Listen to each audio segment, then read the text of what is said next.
Audiobook presentation, Group Psychology and the Analysis of the Ego by Sigmund Freud. Introduction. The opposition between individual psychology and social or group psychology, which at first glance may seem very profound, loses much of its significance as soon as we subject it to closer examination. Individual psychology certainly focuses on the isolated man and investigates the ways in which he attempts to achieve the satisfaction of his instincts. But only very rarely, and under certain exceptional conditions, is he able to dispense with the individual's relationships with his fellows. In individual psychic life, the other always appears integrated, effectively, as a model, object, helper, or adversary. And in this way, individual psychology is at the same time, and from the beginning, social psychology, in a broad but fully justified sense. The relationships of the individual with his parents and siblings, with the person who is the object of his love, and with his doctor. That is, all those relationships that have hitherto been the object of psychoanalytic investigation can aspire to be considered as social phenomena. They are then placed in opposition to certain other processes which we call narcissistic, in which the satisfaction of the instincts eludes the influence of other people or completely dispenses with them. Thus, the opposition between social and narcissistic psychic acts, Bleuler would perhaps say, autistic, falls within the domains of social or group psychology. In these relationships with his parents and siblings, with the loved one, the friend, and the doctor, the individual is shown to us under the influence of a single person or, at most, a small number of people, each of whom has acquired extraordinary importance for him. Now, when speaking of social or group psychology, it is customary to dispense with these relationships, taking only as the object of investigation the simultaneous influence exerted on the individual by a large number of people to whom he is united by certain bonds, but who, apart from this, may be strangers to him from many other points of view. Thus, group psychology considers the individual as a member of a tribe, of a people, of a household, of a social class, or of an institution, or as an element of a human crowd, which at a given moment and with a determined purpose organizes itself into a mass or collectivity. Breaking a natural bond in this way made it easy to consider the phenomena that arose in the particular circumstances noted above as manifestations of a special, irreducible instinct, the social instinct, the herd instinct, the group mind, which does not emerge in other situations. However, we must object that it is difficult for us to attribute sufficient importance to the numerical factor to provoke by itself, in the human soul, the awakening of a new instinct, inactive on every other occasion. Our attention is thus oriented towards two distinct possibilities, namely, that the social instinct is not a primary and irreducible instinct, and that the beginnings of its formation can be found in more limited circles, for example, that of the family. Group psychology, despite still being in its first phases, encompasses an incalculable number of problems that do not yet even appear sufficiently differentiated. Only the classification of the diverse forms of group groupings and the description of the psychic phenomena exteriorized by them require a great deal of observation and exposition work. And they have already given rise to an extensive literature. The comparison of the modest proportions of the present work with the breadth of the domains of group psychology will lead the reader to assume, without further warnings on my part, that only a few points of such a vast subject are studied in it, and in reality, only a small number of the questions that it entails are of special interest to the psychoanalytic investigation of the depths of the human soul. Chapter 1. The Group Mind, according to Le Bon. We might begin with a definition of the group mind. but it seems more rational to us to present the reader, first, with a general exposition of the corresponding phenomena and to select among them some of the most singular and characteristic ones, which can serve as a starting point for our investigation. We shall achieve both ends by taking as our guide a justly celebrated work, Gustave Le Bon's Psychology of Crowds. Above all, it will be helpful to consider the issue posed with the utmost clarity. Psychology, which pursues the instincts, dispositions, motives, and intentions of the individual up to his actions and in his relations with his fellows, having reached the end of its work and having shed light on all its objects, would suddenly see a new problem arise before it.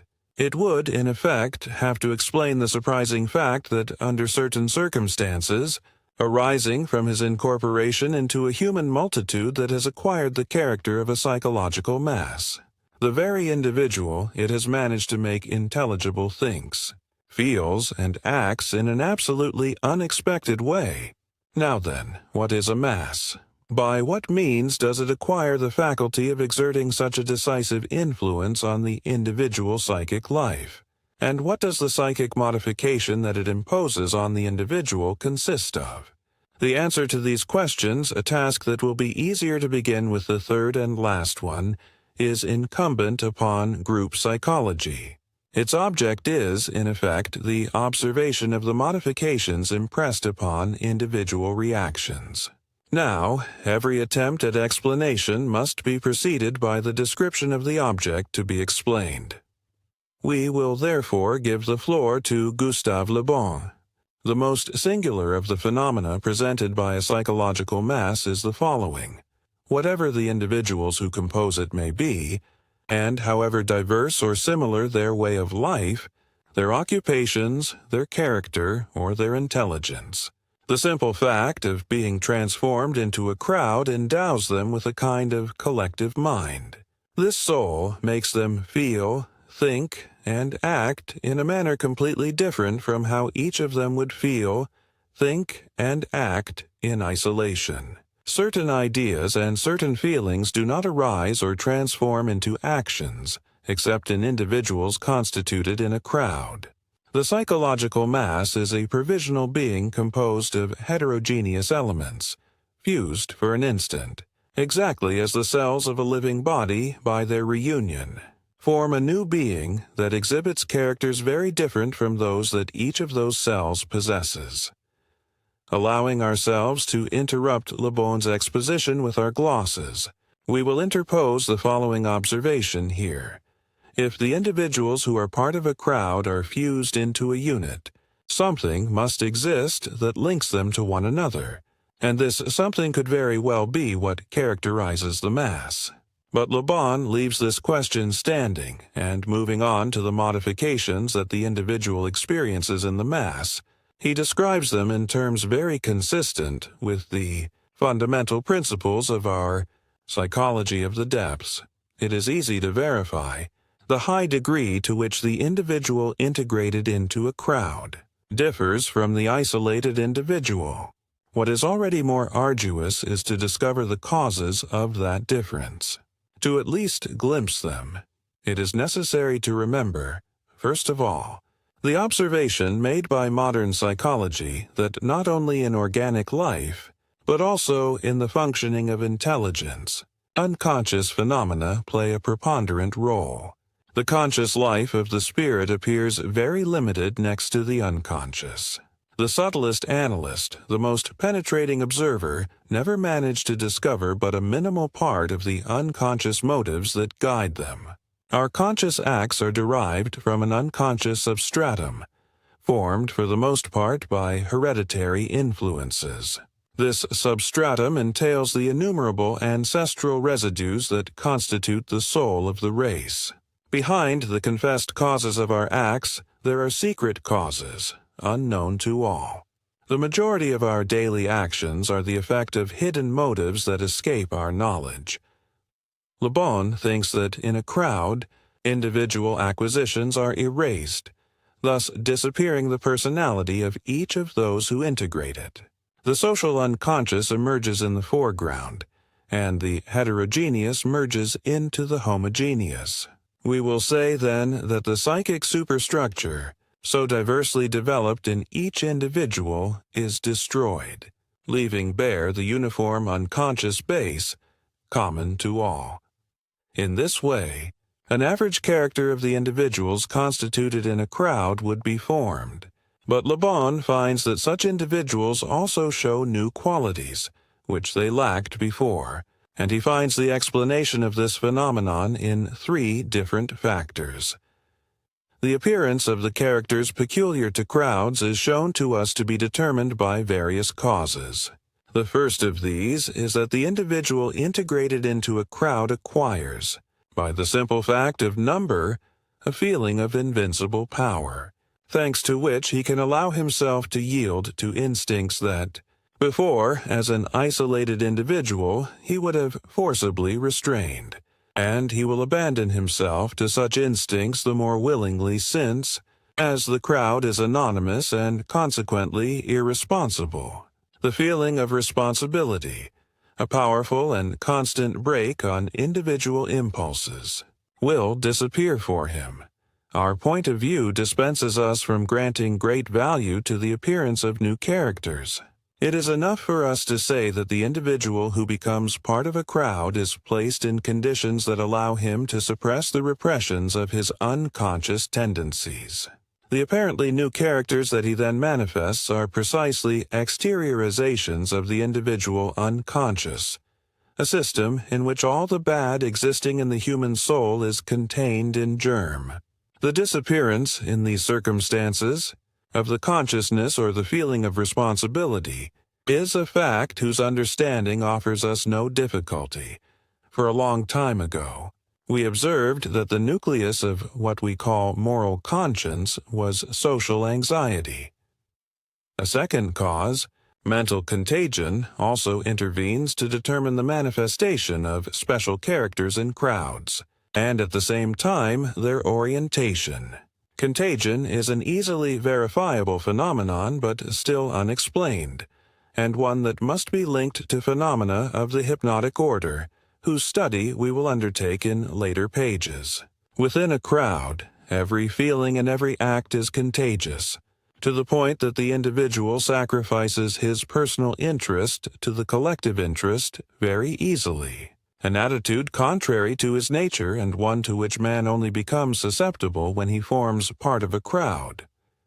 A third cause, the most important, determines special characters in individuals integrated into a mass, sometimes very opposed to those of the isolated individual. I refer to suggestibility, of which the contagion indicated before is, furthermore, only an effect. To understand this phenomenon, it is necessary to take into account certain recent discoveries of physiology. We know today that an individual can be transferred to a state in which, having lost his conscious personality, he obeys all the suggestions of the operator who caused him to lose it, and commits the acts most contrary to his character and customs. Now, detailed observations seem to show that the individual immersed for some time in the bosom of an active crowd soon falls, as a consequence of the effluvia emanating from it or for any other still unknown cause, into a particular state, very similar to the state of fascination of the hypnotized subject in the hands of his hypnotist. The cerebral life of the hypnotized subject being paralyzed, he becomes a slave to all his unconscious activities, which the hypnotist directs at his whim. Conscious personality disappears. Will and discernment are abolished. Feelings and thoughts are then oriented in the sense determined by the hypnotist. Such is, approximately, the state of the individual integrated into a crowd. He no longer has consciousness of his acts. In him, as in the hypnotized subject, certain faculties are abolished and others can be brought to an extreme degree of exaltation. The influence of a suggestion will launch him with irresistible impetus to the execution of certain acts. An impetus more irresistible still in crowds than in the hypnotized subject, because the suggestion being the same for all individuals. It will intensify by becoming reciprocal. Thus, the disappearance of conscious personality, the predominance of the unconscious personality, the orientation of feelings and ideas in the same direction by suggestion and contagion, and the tendency to immediately transform the suggested ideas into acts, are the principal characteristics of the individual integrated into a crowd. Having lost all his personal traits, he comes to be converted into an automaton without will. We have cited these passages in full to demonstrate that Le Bon does not limit himself to comparing the state of the individual integrated into a crowd with the hypnotic state, but rather establishes a true identity between the two. We do not intend to contradict such a theory here, but we do want to point out that the last two causes mentioned for the transformation of the individual in the mass, contagion and greater suggestibility, cannot be considered of equal nature, since in our author's opinion, contagion is, in turn, only a manifestation of suggestibility. Thus, it must seem to us that Le Bon does not establish a sufficiently precise differentiation between the effects of these two causes. Perhaps the best way to interpret his thought would be to attribute contagion to the reciprocal action exerted by the members of a crowd upon each other, and to derive the phenomena of suggestion, identified by Le Bon with those of hypnotic influence, from a different source, but from which one? We must recognize as an evident gap the fact that one of the main terms of this identification, namely, the person who replaces the hypnotist for the crowd, is not mentioned in Le Bon's exposition. In any case, the author distinguishes from this fascinating influence, which he leaves in the shadow, the contagious action that individuals exert on each other and which reinforces the primitive suggestion. We will cite another point of view very important for judging the individual integrated into a crowd. By the mere fact of being part of a crowd, man thus descends several steps on the ladder of civilization. Isolated, he was perhaps a cultured individual. In a crowd, he is an instinctive and, consequently, a barbarian. He has the spontaneity, the violence, the ferocity, and also the enthusiasms and the heroism of primitive beings. The author then insists particularly on the diminution of intellectual activity that the individual experiences, due to his dissolution in the mass. Let us now leave the individual, and move on to the description of the group mind, carried out by Le Bon. There is not a single point in this description whose origin and classification can offer difficulties to the psychoanalyst. Le Bon, furthermore, indicate the way himself, highlighting the coincidences of the crowd's soul with the psychic life of primitives and children.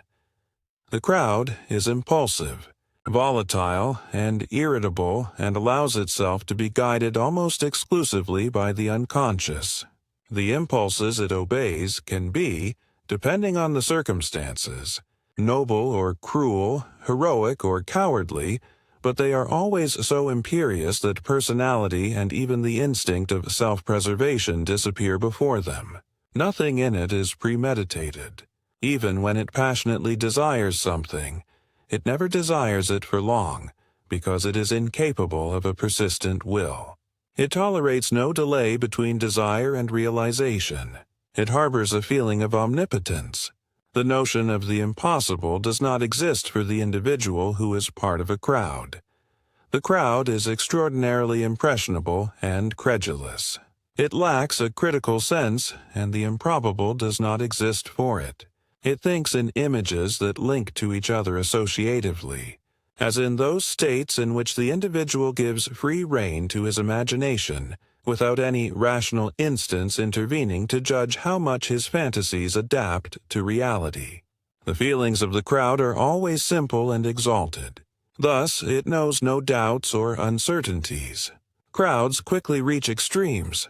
A suspicion stated is transformed ipso facto into indisputable evidence.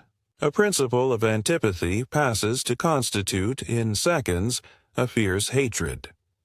Naturally inclined to all excesses, the crowd only reacts to very intense stimuli.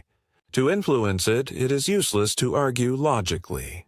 Instead, it will be necessary to present vividly colored images and to repeat the same things over and over again.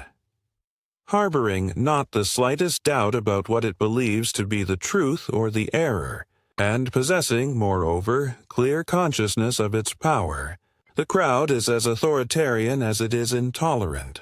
It respects force and sees in kindness only a kind of weakness that impresses it very little. What the crowd demands of its heroes is strength and even violence. It wants to be dominated, subjugated, and to fear its master.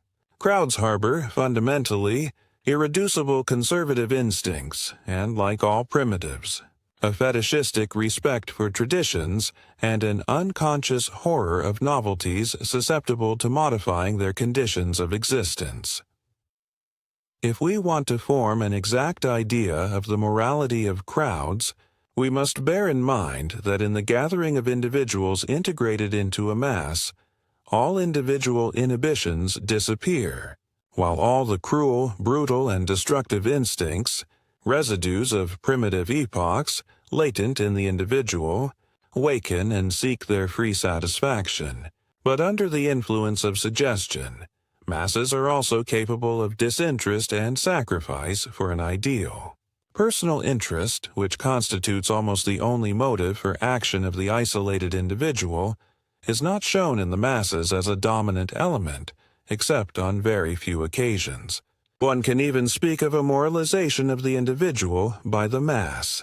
While the intellectual level of the crowd always appears very inferior to that of the individual, its moral conduct can either surpass the individual ethical level or descend far below it. Some features of the characteristics of masses, as exposed by Le Bon, show how much the identification of the crowd's soul with the soul of primitives is justified. In masses, the most opposed ideas can coexist without hindering each other, and without any conflict arising from their logical contradiction. Now, psychoanalysis has demonstrated that this same phenomenon also occurs in individual psychic life. For example, in the child and in the neurotic. Furthermore, the crowd shows itself very accessible to the truly magical power of words, which are susceptible both to provoking the most violent storms in the collective soul and to appeasing it and restoring calm. Reason and arguments can do nothing against certain words and formulas. Pronounce these with reverence before the crowds, respect is painted on all faces and all foreheads boo. Many consider them as forces of nature or as supernatural powers. In this regard, it is enough to recall the taboo of names among primitives and the magical forces that are linked to names and words for them. Finally, crowds have never known the thirst for truth. They demand illusions, which they cannot renounce. They always give preference to the unreal over the real, and the unreal acts upon them with the same force as the real. They have a visible tendency not to distinguish between the two, this predominance of imaginative, life and illusion sustained by unsatisfied desire has already been pointed out by us as a characteristic phenomenon of the psychology of neuroses. We find, in effect, that for the neurotic, general objective reality presents no value, but only psychic reality. A hysterical symptom is founded on a fantasy and not on the reproduction of something truly lived. An obsessive feeling of guilt rests on the real fact of a bad purpose never carried out. As happens in dreams and in hypnosis, the test by reality succumbs, in the psychic activity of the mass, to the energy of desires loaded with affectivity. What Le Bon says about crowd leaders is less satisfactory, and does not so clearly reveal the normative aspect. Our author believes that as soon as a certain number of living beings gather, whether it is a herd or a human crowd, the individual elements are instinctively placed under the authority of a chief. The crowd is a docile herd incapable of living without a master. It has such a thirst to obey that it instinctively submits to the one who sets himself up as its chief. But if the crowd needs a chief, the chief must possess certain personal aptitudes. He must also be fascinated by an intense faith in an idea, in order to be able to make faith arise in the crowd. Likewise, he must possess a powerful and imperious will, capable of animating the crowd, which itself lacks will. Le Bon then speaks of the different kinds of crowd leaders and the means with which they act upon them. In the final analysis, he sees the cause of their influence in the ideas by which they themselves are fascinated. But in addition, Le Bon attributes to both these ideas and the crowd leaders a mysterious and irresistible power, which he calls prestige. Prestige is a kind of fascination that an individual, a work, or an idea exerts on our spirit. This fascination paralyzes all our critical faculties and fills our soul with astonishment and respect. The feelings then provoked are inexplicable, like all feelings, but probably of the same order as the suggestion experienced by a magnetized subject. Le Bon distinguishes between acquired or artificial prestige and personal prestige. The former is conferred upon people by their name, their wealth, or their honorability, and upon doctrines and works of art by tradition. Since it always has its origin in the past, it does not facilitate our understanding of this mysterious influence in the slightest.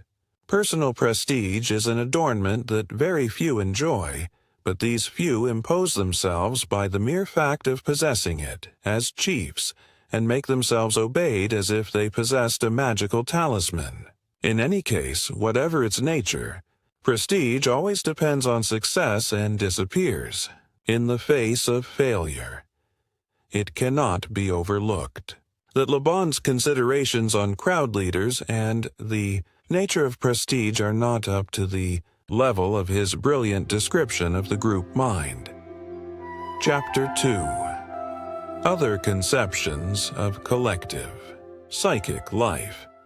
We have used Gustav Le Bon's exposition as a starting point because it significantly coincides with our own psychology in the emphasis placed on the unconscious psychic life. But now we must add that, in reality, none of this author's statements offer us anything truly new.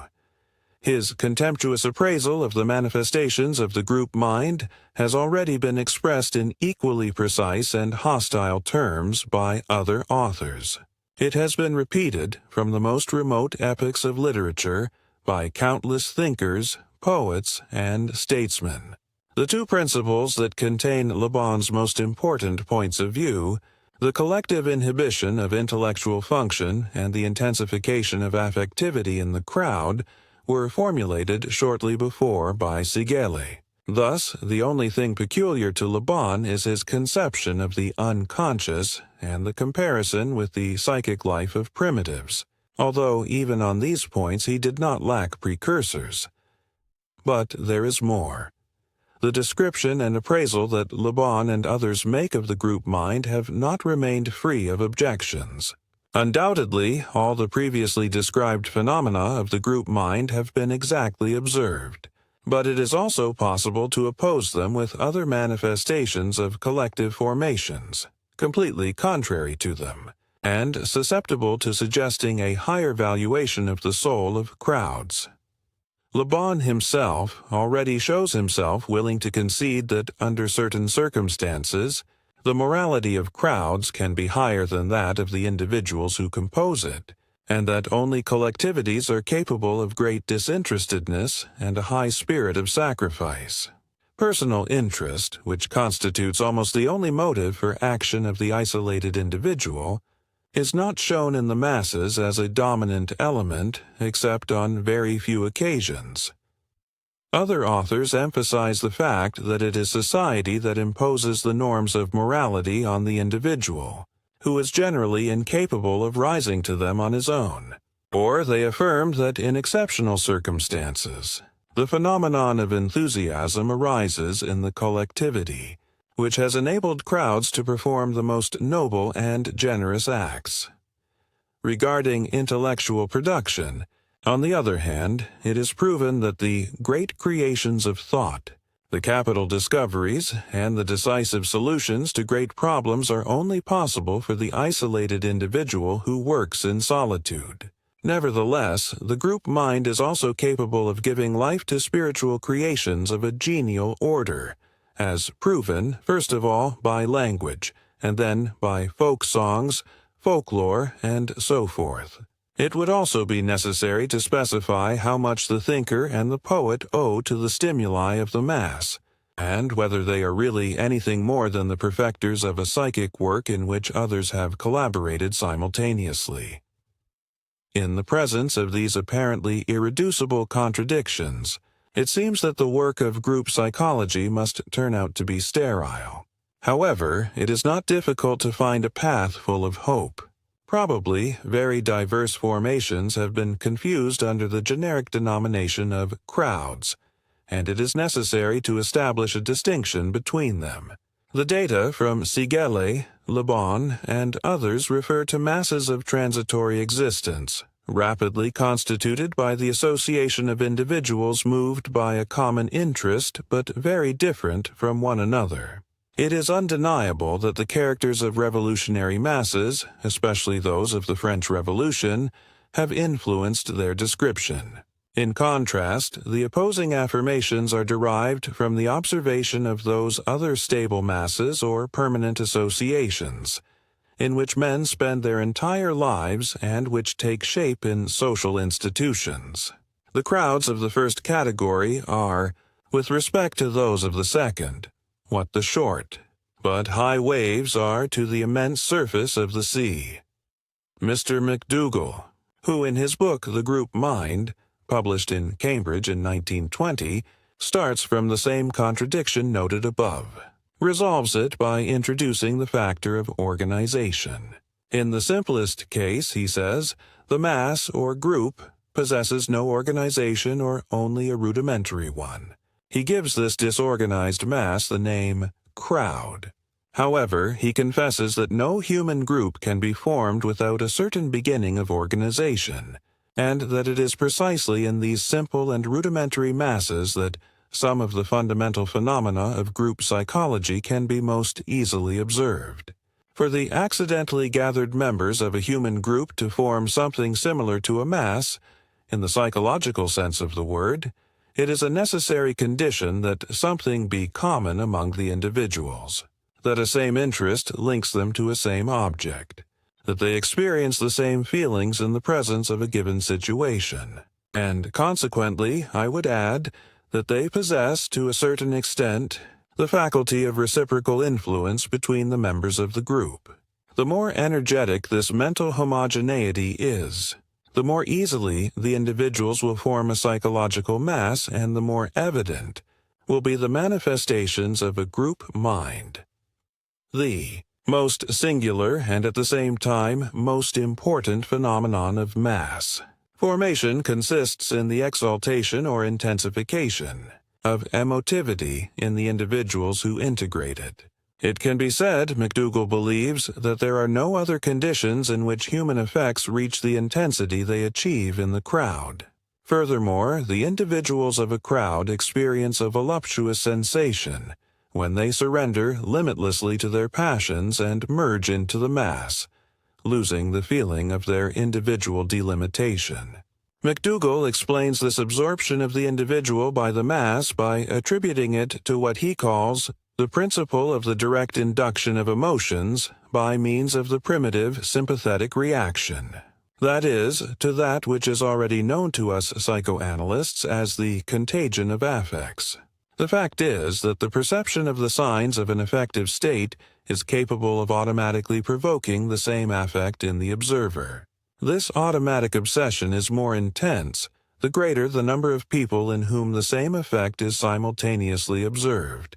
Then the individual becomes incapable of maintaining a critical attitude and allows himself to be invaded by the same emotion. But by sharing the excitement of those whose influence has acted upon him, he, in turn, increases that of the others. And in this way, the effective charge of the individuals integrated into the mass is intensified by reciprocal induction. Something like an obsession undeniably acts here, impelling the individual to imitate others and to keep pace with them. The coarser and more elementary the emotions are, the more likely they are to propagate in this way in a mass. This mechanism of effective intensification is favored by several other influences emanating from the crowd. The mass gives the individual the impression of unlimited power and invincible danger. It temporarily substitutes the entire human society, the embodiment of authority, whose punishments have been feared and by which we impose so many restrictions upon ourselves. It is evidently dangerous to place oneself against it. And to guarantee one's own safety, everyone must follow the example they observe around them, and even, if necessary, resort to howling with the wolves.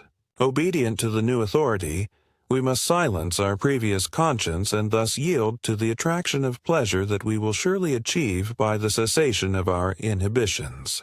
We should not be astonished, therefore, that the individual integrated into a mass performs or approves of things from which he would have distanced himself in the ordinary conditions of his life. And we can even expect that this fact will allow us to project some light into the darkness of that which we designate with the enigmatic word, suggestion. McDougall also does not deny the principle of the collective inhibition of intelligence in the mass. He believes that inferior intelligences pull the superior ones down to their own level. The latter see their activity hindered because the intensification of affectivity generally creates unfavorable conditions for intellectual work. Secondly, because individuals, intimidated by the crowd, see said work curtailed. And thirdly, because the consciousness of responsibility is diminished. In each of the individuals integrated into the mass, the overall judgment that McDougall formulates about the psychic function of simple, disorganized crowds is not much more favorable than Le Bon's. For him, such a mass is exceedingly excitable, impulsive, passionate, versatile, inconsistent, indecisive, and at the same time inclined to reach the greatest extremes in its action.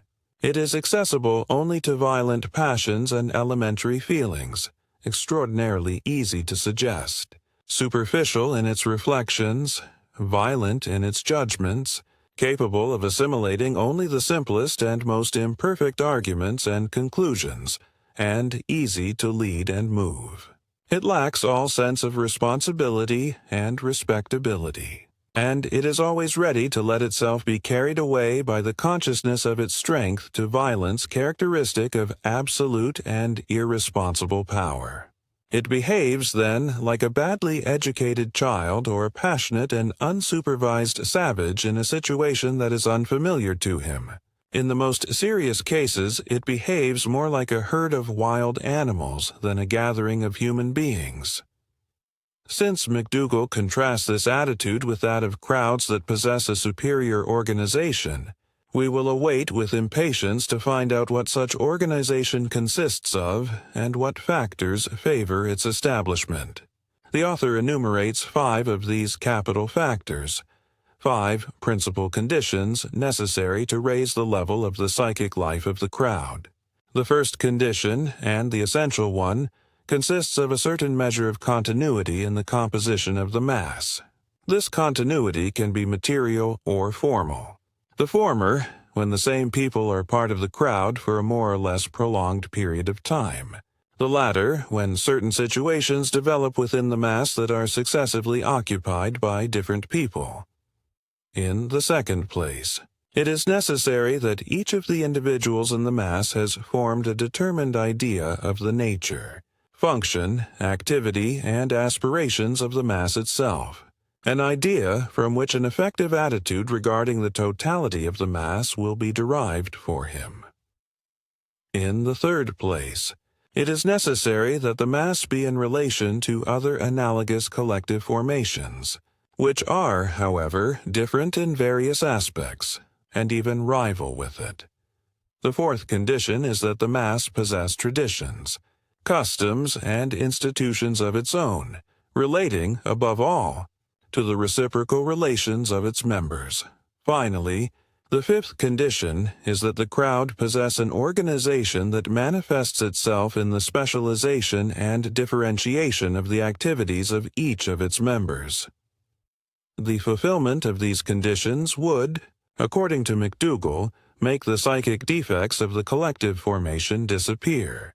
The collective diminution of the intellectual level would be avoided by removing the solution of intellectual problems from the crowd to entrust it to individuals.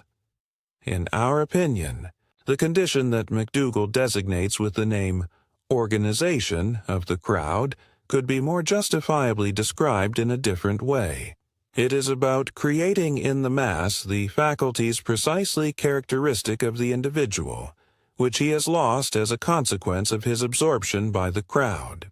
The individual certainly possessed, before joining the primitive mass, his continuity, his consciousness, his traditions and customs, his peculiar field of action, and his special mode of adaptation, and he kept himself separate from others with whom he rivaled. All these qualities he has temporarily lost due to his incorporation into the unorganized crowd. This tendency to endow the crowd with the attributes of the individual reminds us of the profound observation of Mr. Trotter, who sees in the tendency to form masses a biological expression of the multicellular structure of superior organisms. Chapter 3. Suggestion and Libido. We have started from the fundamental fact that the individual integrated into a mass experiences, under the influence of the mass, a modification of his psychic activity, which is sometimes very profound. His affectivity becomes extraordinarily intensified, and in contrast, his intellectual activity is notably limited. Both processes tend to equalize the individual with the others in the crowd, a goal that can only be achieved by suppressing the inhibitions peculiar to each and the renunciation of individual and personal modes of tendencies. We have seen that these effects, often undesirable, can be neutralized, at least in part, by a higher organization of the masses. But this possibility leaves the fundamental fact of group psychology standing, the elevation of affectivity and the intellectual coercion in the primitive mass. Our work will therefore be aimed at finding the psychological explanation for the psychic modification that the influence of the mass imposes on the individual. Evidently, the intervention of rational factors, such as the intimidation of the individual by the crowd, that is, the action of his instinct of self-preservation, is not enough to explain the observed phenomena. What the authorities in sociology and crowd psychology offer us, by way of explanation, always amounts to the same thing, although presented under various names, summarized in the magical word suggestion. One of these authors, Tarde, speaks of imitation, but for our part we unreservedly subscribe to the opinion of Bruegel, who considers imitation integrated into the concept of suggestion as a consequence of it. Le Bon reduces all the singularities of social phenomena to two factors, the reciprocal suggestion of individuals and the prestige of the leader. But prestige is not exteriorized precisely except by the faculty of provoking suggestion. Reading Mr. McDougall, we could feel, for a few moments, the impression that his principle of primary affective induction allowed us to dispense with the hypothesis of suggestion. But, reflecting more carefully, we must recognize that this principle expresses only the known phenomena of imitation or contagion, although decidedly accentuating the affective factor. It is undeniable that such a tendency exists in us to experience those effects whose signs we observe in others.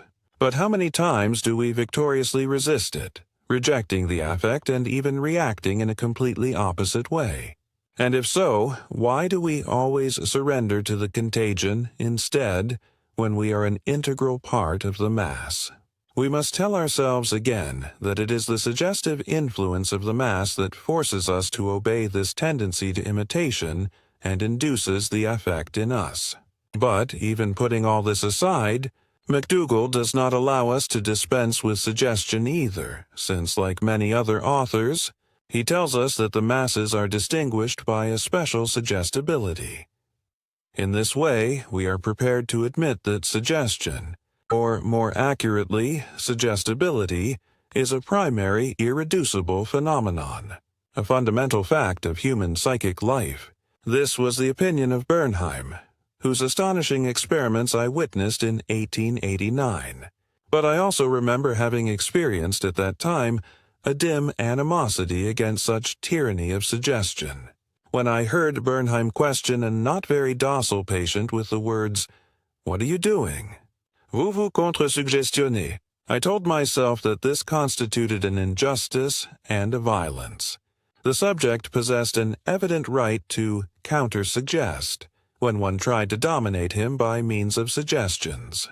This resistance of mine later took the form of a rebellion against the fact that suggestion, which explained everything, had to lack an explanation itself, and I repeated to myself, referring to it, the old humorous question, Christoph carried Christ, Christ carried the whole world. Say, where did Christoph then put his foot down? Now, when after 30 years of estrangement, I approach the enigma of suggestion again, I find that nothing has changed in it save a single exception, which precisely testifies to the influence of psychoanalysis. I observe, in effect, in the investigators, a particular endeavor to correctly formulate the concept of suggestion, that is, to conventionally fix the use of this term. This is certainly not superfluous, since the word suggestion is acquiring, with use, an increasingly imprecise meaning, and will soon end up designating any influence, as already happens in English, a language in which the words to suggest and suggestion correspond to our insight and stimulus. But regarding the essence of suggestion, that is, about the conditions in which influences lacking a sufficient logical foundation are established, no clarification has yet been given. I could strengthen this assertion by analyzing the works published on the subject in the last 30 years. But I refrain from doing so because I am aware that a meticulous investigation on this topic is being prepared in a sector close to my activity. Instead, we will try to apply the concept of libido, which has already rendered us such good services in the study of psychoneurosis, to the clarification of group psychology. Libido is a term belonging to the theory of affectivity. We designate with it the energy, considered as a quantitative magnitude, although not yet measurable, of the instincts related to everything susceptible of being understood under the concept of love.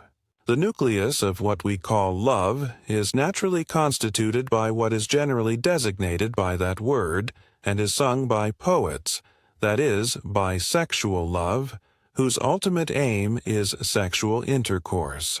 But on the other hand, we do not separate from such a concept that which participates in the name of love.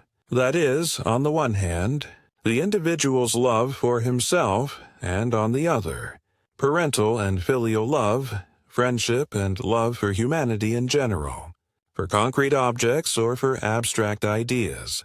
Our justification lies in the fact that psychoanalytic investigation has taught us that all these tendencies constitute the expression of the same instinctive movements that drive the sexes to sexual union.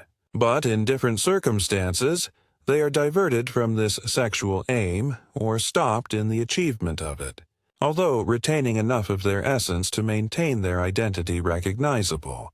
For instance, self-denial or the tendency to approach.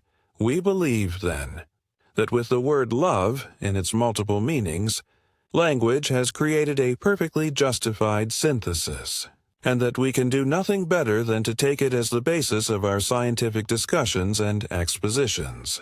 With this agreement, psychoanalysis has unleashed a storm of indignation, as if it had been guilty of a sacrilegious innovation. And yet, with this amplified conception of love, psychoanalysis has created nothing new. The eros of Plato presents, regarding its origins, its manifestations, and its relationship with sexual love, a perfect analogy with the loving energy, that is, with the libido of psychoanalysis. This coincidence was fully demonstrated by Nachmanson and Pfister in interesting works. And when the Apostle Paul praises love in his famous epistle to the Corinthians and places it above all things, he certainly conceives it in the same amplified sense, from which it results that men do not always take their great thinkers seriously, although they apparently admire them greatly. These erotic instincts are called, in psychoanalysis, a potiori, and by reason of their origin, sexual instincts. Most cultured men have seen an offense in this denomination, and have taken revenge for it by launching the accusation of pansexualism against psychoanalysis. Those who consider sexuality as something shameful and humiliating for human nature can use the more distinguished terms eros and eroticism. I could have done so too from the beginning, which would have saved me numerous objections. But I have not done so because I do not like to yield to faint-heartedness. You never know where such a path can lead you. You start by yielding on words, and sometimes end up yielding on things. I find no merit in being ashamed of sexuality. The Greek word eros, with which one wants to veil the shameful, is, in the end, only the translation of our word love. Moreover, he who knows how to wait does not need to make concessions. We will try, then, to admit the hypothesis that love relationships, or to use a neutral expression, affective bonds, also exist in the essence of the group mind. Let us remember that the authors cited so far do not say a single word about this question. What corresponds to these love relationships appears hidden in them behind suggestion. Our hope is based on two ideas. Firstly, that the mass must be held in cohesion by some power. And to what power is it feasible to attribute such a function if not to eros, which maintains the cohesion of everything that exists? Secondly, that when the individual engulfed in the mass renounces what is personal to him and allows himself to be suggested by others, we get the impression that he does so because he feels in himself the need to be in agreement with them and not in opposition to them. That is, out of love for others. Chapter 4. Two artificial masses, the Church and the Army. Regarding the morphology of masses, let's remember that we can distinguish very diverse varieties and divergent or even opposite directions in their formation and constitution. There are, in effect, masses that are ephemeral and others very long-lasting. There are homogeneous ones, composed of similar individuals, and non-homogeneous ones. There are natural and artificial ones, or those needing external coercion. And there are primitive and differentiated ones with a high degree of organization. But, for reasons that will emerge later, we will insist here particularly on a differentiation to which authors have not yet given sufficient attention. I refer to the distinction between those masses that lack leaders and those that, on the contrary, possess them. And in complete opposition to the general custom adopted, we will not choose a collective and relatively simple formation as the starting point of our investigations, but rather artificial, durable, and highly organized masses. The Church and the Army are artificial masses. That is, masses upon which an external coercion acts, aimed at preserving them from dissolution and preventing modifications to their structure. In general, whether or not the individual enters or leaves them does not depend on his will, and once inside, separation is subject to determined conditions whose breach is rigorously punished. The question of why these associations need such guarantees does not interest us for the moment, but the circumstance that these crowds, highly organized and protected in the indicated way against disintegration, reveal certain particularities that remain hidden or disguised in others does interest us. In the Church, and it will be very advantageous for us to take the Catholic Church as our example, and in the Army, whatever their differences in other aspects, the same illusion reigns. The illusion of the visible or invisible presence of a leader, Christ, in the Catholic Church, and the Commander-in-Chief in the Army, who loves all members of the collectivity with equal love. Everything depends on this illusion, and its vanishing would bring about the disintegration of the Church or the Army, to the extent that external coercion allowed it. Christ's equal love for all his faithful is clearly expressed in the words, "Truly, I tell you, whatever you did for one of the least of these brothers and sisters of mine, you did for me." For each of the individuals who compose the believing crowd, Christ is a kind older brother, a substitute for the Father. All the demands made on the believing individual are derived from this love of Christ.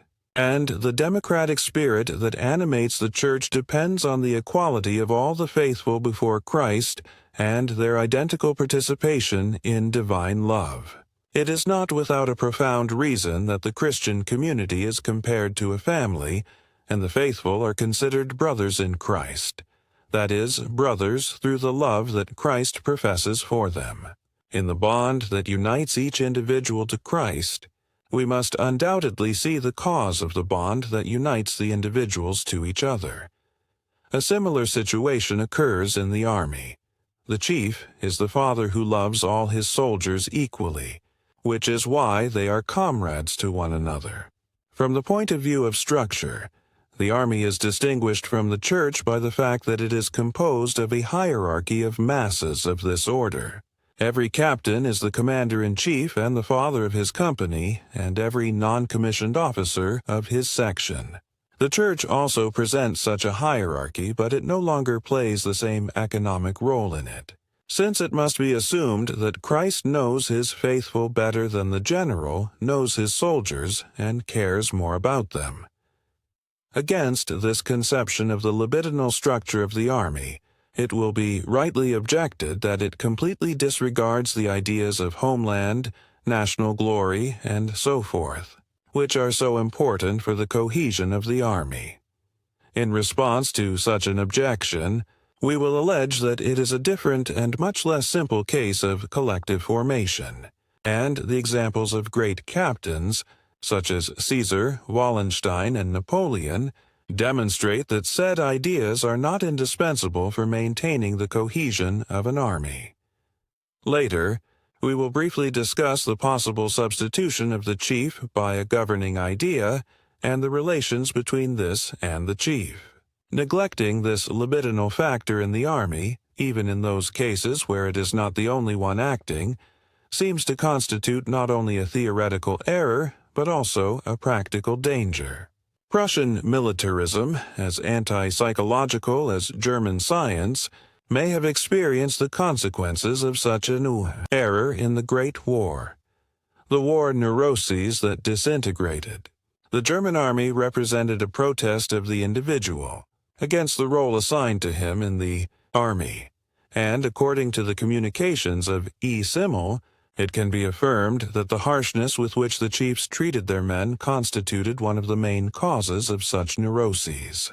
If more attention had been paid to the mentioned libidinal aspiration of the soldier, the fantastic promises of the 14 points of the American president would probably not have found such easy credence, and the German military chiefs, artists of war, would not have seen the magnificent instrument at their disposal break in their hands. We must bear in mind that in the two artificial masses we are dealing with, the church and the army, the individual is doubly bound by libidinal ties.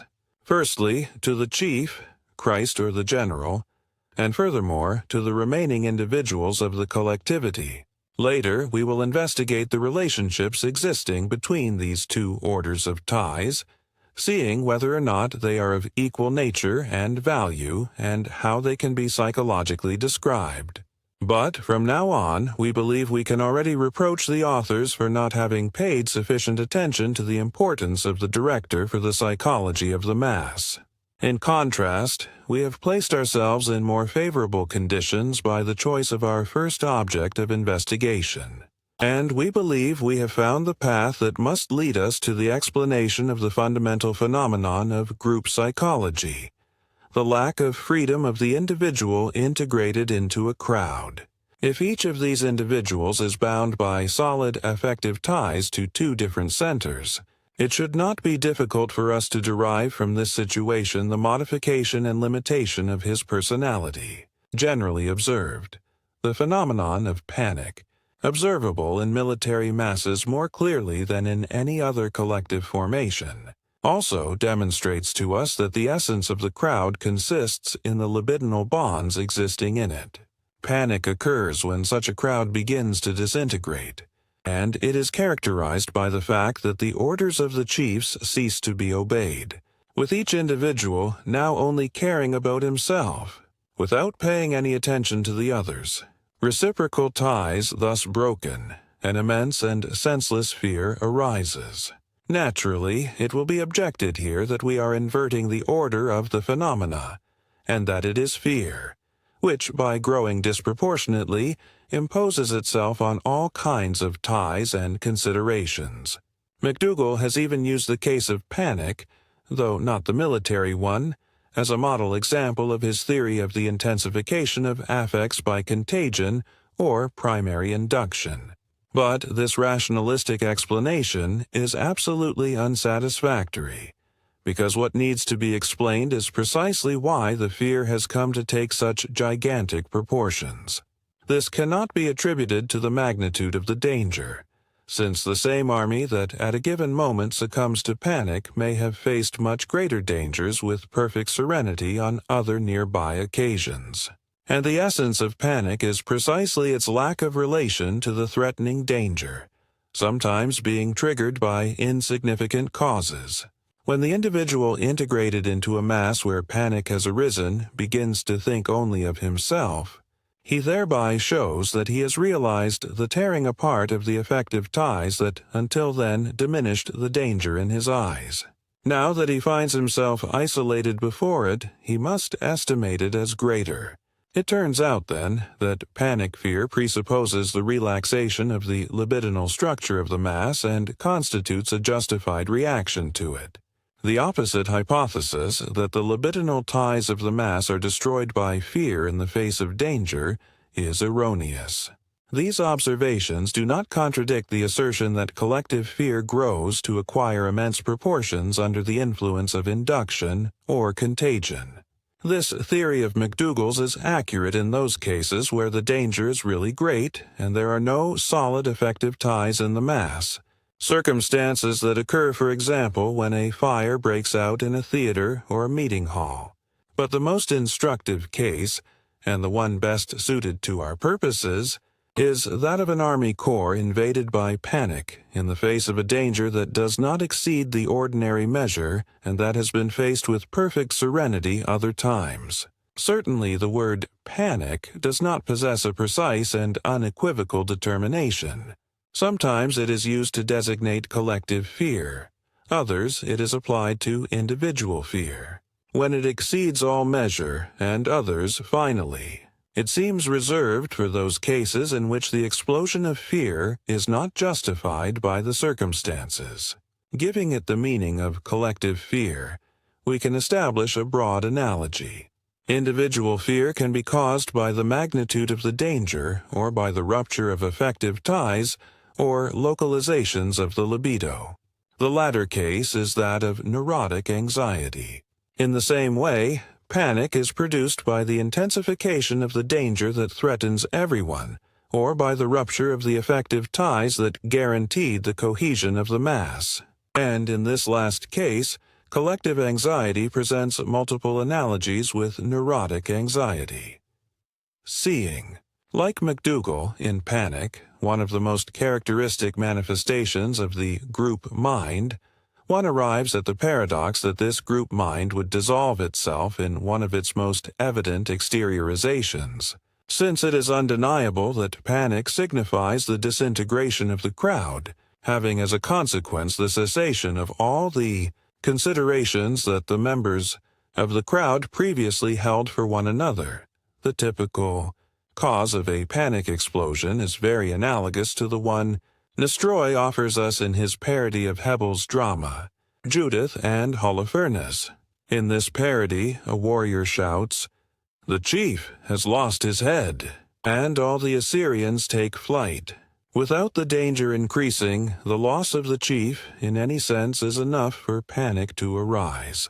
With the bond that tied them to the chief, the bonds that tied the individuals to each other generally disappear, and the mass pulverizes like a Bolognese flask when its tip is broken. The disintegration of a religious mass is already more difficult to observe. Recently, I had the opportunity to read an English novel of Catholic spirit and recommended by the Bishop of London, When It Was Dark, in which such an eventuality and its consequences are described, in my judgment, with as much skill as accuracy. The author imagines a conspiracy hatched in our days by enemies of the person of Christ and of the Christian faith, who claim to have succeeded in discovering a tomb in Jerusalem with an inscription in which Joseph of Arimathea confesses to having removed, for pious reasons, the body of Christ 3 days after his burial, moving it from its first burial place to this other one. This archaeological discovery signifies the ruin of the dogmas of Christ's resurrection and his divine nature, and brings with it the commotion of European culture and an extraordinary increase in all crimes and violence. This lasts until the day the conspiracy hatched by the forgers is discovered and denounced. What appears in the course of this supposed decomposition of the religious mass is not fear, for which there is no pretext, but selfish and hostile impulses, which the common love of Christ for all men had previously prevented from manifesting. But even during the reign of Christ, there are individuals who are outside such effective ties. Those who are not part of the community of believers do not love Christ, nor are they loved by him. For this reason, every religion, even if it is called a religion of love, must be harsh and without love for all those who do not belong to it. Fundamentally, every religion is such a religion of love for its faithful, and, in contrast, cruel and intolerant toward those who do not recognize it. However difficult it may be for us personally, we must not excessively reproach the believer for his cruelty and intolerance, an attitude that the unbelievers and the indifferent will be able to adopt without encountering any psychological obstacle. If such intolerance is not manifested today in as cruel and violent a manner as in previous centuries, we should not see in it a softening of human customs. The cause lies rather in the undoubted weakening of religious feelings and the affective ties dependent on them, when a different collective formation substitutes for the religious one, as the socialist one now seems to be achieving. The same intolerance that characterized the religious struggles will arise against those who remain outside of it. And if the differences existing between scientific conceptions could acquire equal importance in the eyes of the masses, we would see the same result produced for the same reasons. Chapter 5. Other Problems and Orientations. So far, we have investigated 2 artificial masses and have found that they appear to be dominated by 2 distinct orders of affective ties. Of these, the ones that link the individuals to the chief appear to us as more decisive, at least for them, than those that link the individuals to one another. Now, in the morphology of masses, there would still be much to investigate and describe. We should start by establishing that a simple gathering of men does not constitute a mass until the aforementioned ties exist in it, although we would have to confess at the same time that the tendency to form a psychological mass arises very easily in any gathering of men, We should then pay attention to the various more or less permanent masses that form spontaneously and study the conditions of their formation and decomposition. Above all, we would be particularly interested in the difference between the masses that display a director and those that lack one. Thus, we would investigate whether the former are not the most primitive and perfect, whether in the latter the director cannot be substituted by an idea or an abstraction. Religious masses, obedient to an invisible head, would constitute the type of transition, and also whether a tendency or a desire susceptible to being shared by a great number of people could not also constitute such a substitution. The abstraction could, in turn, be more or less perfectly embodied in the person of a secondary director, and then very diverse and interesting relationships would be established between the chief and the idea. The director or the governing idea could also take on a negative character. That is, hatred toward a specific person or institution could act analogously to positive effect and provoke similar affective ties. Likewise, we would have to ask ourselves whether the director is really indispensable to the essence of the mass, and so on and so forth. But all these questions, some of which have already been studied in works of group psychology, fail to distract our interest from the fundamental psychological problems that the structure of a mass poses for us. And above all, a reflection arises within us that shows us the shortest path to demonstrating that the characteristic of a mass lies in the libidinal ties that traverse it. Let us try to represent to ourselves how men behave mutually from the affective point of view. According to the celebrated parable of the shivering porcupines from Schopenhauer's Parerga and Paralipomena, no man tolerates an overly intimate approximation to others. On a cold winter day, the porcupines of a herd huddled close to one another to lend mutual warmth. But in doing so, they mutually wounded each other with their quills and had to separate. Compelled to join again by the cold, they pricked each other again and distanced themselves. These alternatives of approximation and separation lasted until they managed to find a middle distance in which both evils were mitigated. According to the testimony of psychoanalysis, almost all intimate, long-lasting affective relationships between two people, marriage, friendship, parental, and filial love, leave a deposit of hostile feelings, which requires the process of repression to disappear. This phenomenon appears most clearly when we see two associates constantly fighting, or the subordinate endlessly murmuring against his superior. The same fact occurs when men gather to form broader groups. Whenever two families unite through marriage, each one considers itself better and more distinguished than the other. Two neighboring cities will always be rivals, and the most insignificant canton will look with contempt upon the bordering cantons. Related ethnic groups repel each other reciprocally. The Southern German cannot stand the Northern German. The Englishman speaks scornfully of the Scotsman, and the Spaniard despises the Portuguese. The aversion becomes more difficult to overcome the greater the differences are, and in this way we have ceased to be surprised by the aversion that Gauls experience for Germans, Aryans for Semites, and whites for men of color. When hostility is directed against loved people, we say that it is an affective ambivalence, and we explain the case, probably in an overly rationalistic way, by the numerous pretexts that very intimate relationships offer for the birth of conflicts of interest. In the feelings of repulsion and aversion that arise without any disguise against strange people with whom we are in contact, we can see the expression of a narcissism that tends to affirm itself and behaves as if the slightest deviation from its individual properties and peculiarities implied a criticism of them and an invitation to modify them. What we do not know is why such great sensitivity is linked to these details of differentiation.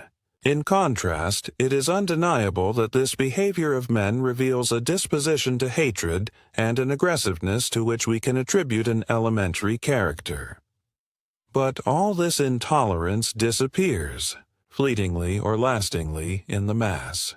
While the collective formation is maintained, the individuals behave as if cut from the same pattern. They tolerate all the particularities of the others, consider themselves equal to them, and experience not the slightest feeling of aversion. According to our theories, such a restriction of narcissism can only be provoked by a single factor: the libidinal bond to other people. Selfishness finds a limit only in the love for others, the love for objects. We will be asked here whether the simple community of interests would not be enough by itself, and without the intervention of any libidinal element, to inspire tolerance and consideration in the individual with respect to others. To this objection, we will respond that in such a form, a permanent limitation of narcissism cannot occur, because in associations of this kind, tolerance will only last as long as the immediate profit produced by the collaboration of others lasts. But the practical value of this question is less than we might believe, for experience has shown that even in cases of simple collaboration, libidinal relationships are regularly established among comrades that go beyond the purely practical advantages extracted by each one from the collaboration. In the social relationships of men, we find again those facts that psychoanalytic investigation has allowed us to observe in the course of the development of the individual libido. The libido relies on the satisfaction of the great individual needs and chooses as its first objects those people who intervene in it. In the development of humanity, as in that of the individual, it is love that has proven to be the main factor of civilization, and perhaps the only one, determining the passage from egoism to altruism. This includes both sexual love for a woman, with the derived need to protect everything that was pleasing to the feminine soul, and the desexualized, sublimated homosexual love for other men, a love that arises from common work. Thus, when we observe that restrictions on narcissistic egoism arise in the mass that are non-existent outside of it, we must consider such a fact as proof that the essence of the collective formation rests on the establishment of new libidinal ties among its members. The problem that arises here is that of what the nature of such new affective ties might be. In the psychoanalytic theory of neuroses, we have dealt until now almost exclusively with the ties that unite those erotic instincts that still pursue direct sexual aims with their corresponding objects. In the crowd, such aims cannot be involved, evidently. We are facing here erotic instincts that, without losing any of their energy, appear to be diverted from their primitive aims. Now, even within the limits of ordinary sexual fixation on objects, we have observed phenomena that correspond to a deviation of the instinct from its sexual aim, and we have described them as degrees of the state of being in love, recognizing that they involve a certain limitation of the ego. In the pages that follow, we are going to examine these phenomena of being in love with particular attention, with the hope, in our judgment, a founded hope, of deducing conclusions from them that are applicable to the affective ties that traverse the masses. Furthermore, we would like to find out whether this kind of fixation on an object, as we observe it in sexual life, is the only existing kind of affective bond to another person, or whether we should take into account other mechanisms. Now, psychoanalysis precisely reveals the existence of these other affective bonding mechanisms by discovering identifications to us, processes that are still insufficiently known and difficult to describe, whose examination will keep us away from our main topic, group psychology, for some time. Chapter 6. Identification. Identification is known to psychoanalysis as the earliest manifestation of an affective bond to another person, and it plays an important role in the prehistory of the Oedipus complex. The child manifests a special interest in his father. He wants to be like him and replace him in everything. We can, then, say that he makes his father his ideal. This behavior does not represent a passive or feminine attitude towards the father, or man in general at all, but is strictly masculine and is well reconciled with the Oedipus complex, to whose preparation it contributes. Simultaneously with this identification with the father, or somewhat later, the child begins to take his mother as the object of his libidinal instincts. He thus shows two orders of psychologically different bonds. One, frankly sexual, to the mother, and an identification with the father, whom he considers a model to imitate. These two bonds coexist for some time without influencing or hindering each other. But as psychic life tends towards unification, they gradually approach until they end up meeting, and from this confluence the normal Oedipus complex is born. The child realizes that the father closes the path to the mother, and his identification with him acquires, due to this fact, a hostile nuance, ending up merging into the desire to also substitute him near the mother. Identification is, furthermore, ambivalent from the beginning, and can materialize both in an affectionate exteriorization and in the desire for suppression. It behaves as a ramification of the first phase, the oral phase of the organization of the libido, during which the subject incorporated the longed-for and esteemed object by eating it, and in doing so, destroyed it. It is known that the cannibal has remained in this phase. He loves his enemies.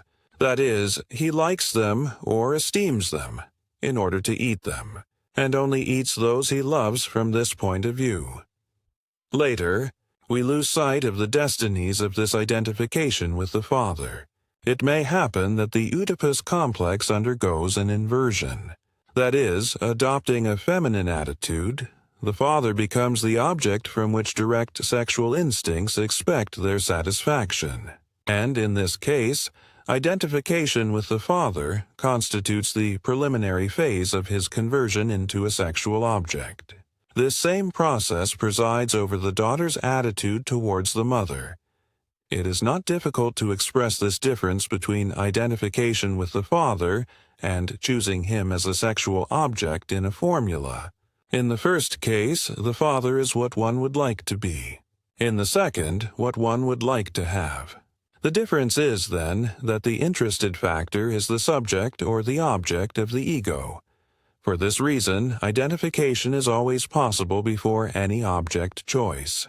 What is much more difficult is to construct a concrete metapsychological representation of this difference. All we verify is that identification aspires to conform one's own ego analogously to the other taken as a model.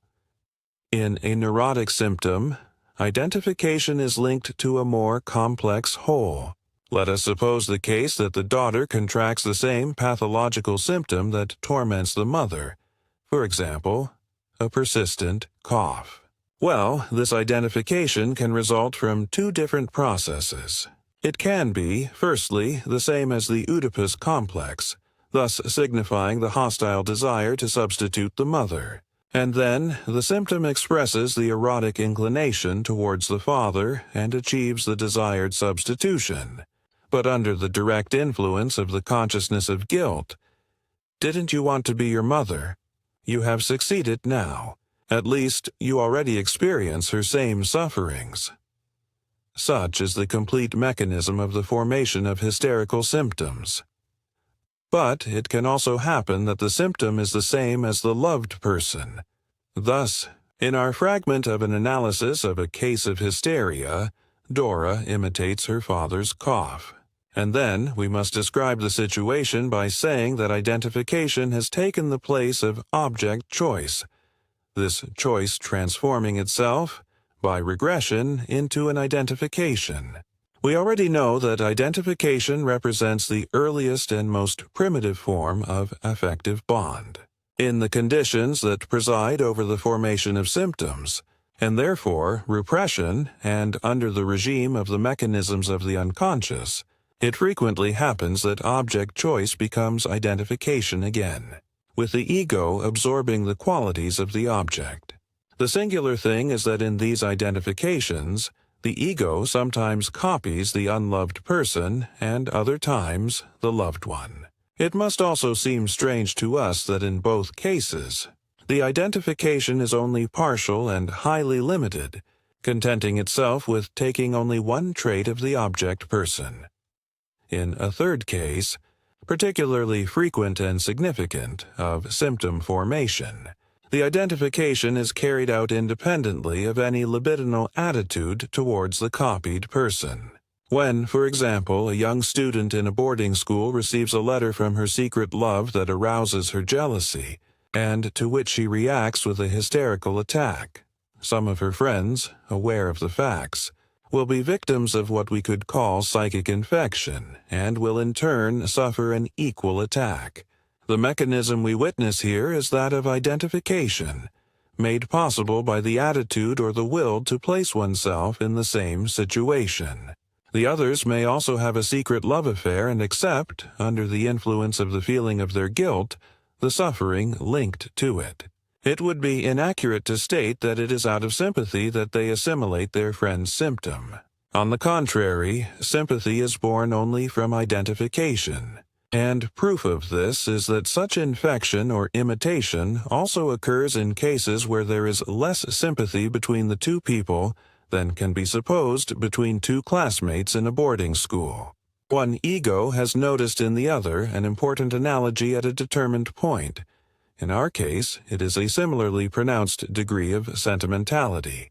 Immediately, an identification is produced at this point, and under the influence of the pathogenic situation, this identification is displaced to the symptom produced by the imitated ego. Identification by means of the symptom thus signals the point of contact of the two egos, a meeting point that should remain repressed. The lessons drawn from these three sources can be summarized as follows. Identification is the primitive form of the affective bond to an object. Following a regressive direction, it becomes a substitution for a libidinal bond to an object, as by introjection of the object into the ego. It can always arise when the subject discovers in himself a common trait with another person who is not the object of his sexual instincts. The more important such a community is, the more perfect and complete the partial identification can become, thus constituting the beginning of a new bond. We already suspect that the reciprocal bond of the individuals of a mass is of the nature of such an identification, based on a broad affective community, and we can assume that this community rests on the modality of the bond with the leader. We also realize that we are still far from having exhausted the problem of identification, and that we are facing the process called sympathetic projection, Einfühlung by psychology, a process on which our understanding of the ego of other people largely depends. But having to limit ourselves here to the immediate effective consequences of identification, we will leave aside its significance for our intellectual life. Psychoanalytic investigation, which has also occasionally dealt with the difficult problems of psychosis, has been able to verify the existence of identification in some other cases of difficult interpretation. We will present here in detail two of these cases, as material for our subsequent reflections. The genesis of homosexuality is, very frequently, the following. The young man has remained fixated on his mother, in the sense of the Oedipus complex, for a longer period than usual and very intensely. With puberty, the moment then comes to change the mother for another sexual object, and then a sudden change of orientation occurs. The young man does not renounce the mother, but identifies with her, transforms himself into her, and seeks objects susceptible to replacing his own ego, and which he can love and care for as he has been loved and cared for by his mother. This is not a rare process, which can be verified whenever desired, and which, naturally, does not depend at all on the hypotheses that can be constructed about the organic impulsive force and the motives for such a sudden transformation. The most singular thing about this identification is its breadth.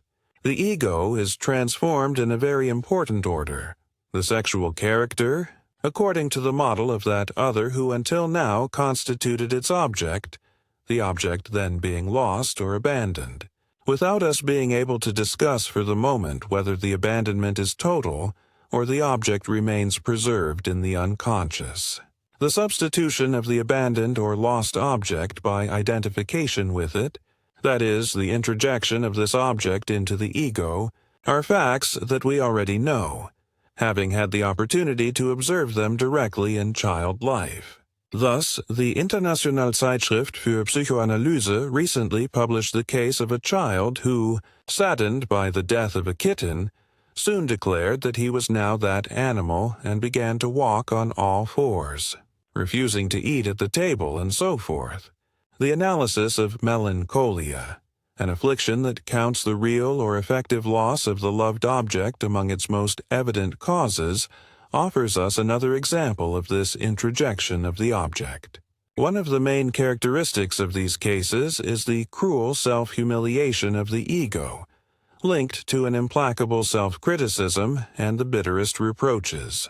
Analysis has shown that these reproaches and criticisms are fundamentally directed against the object, and represent the vengeance that the ego takes on it.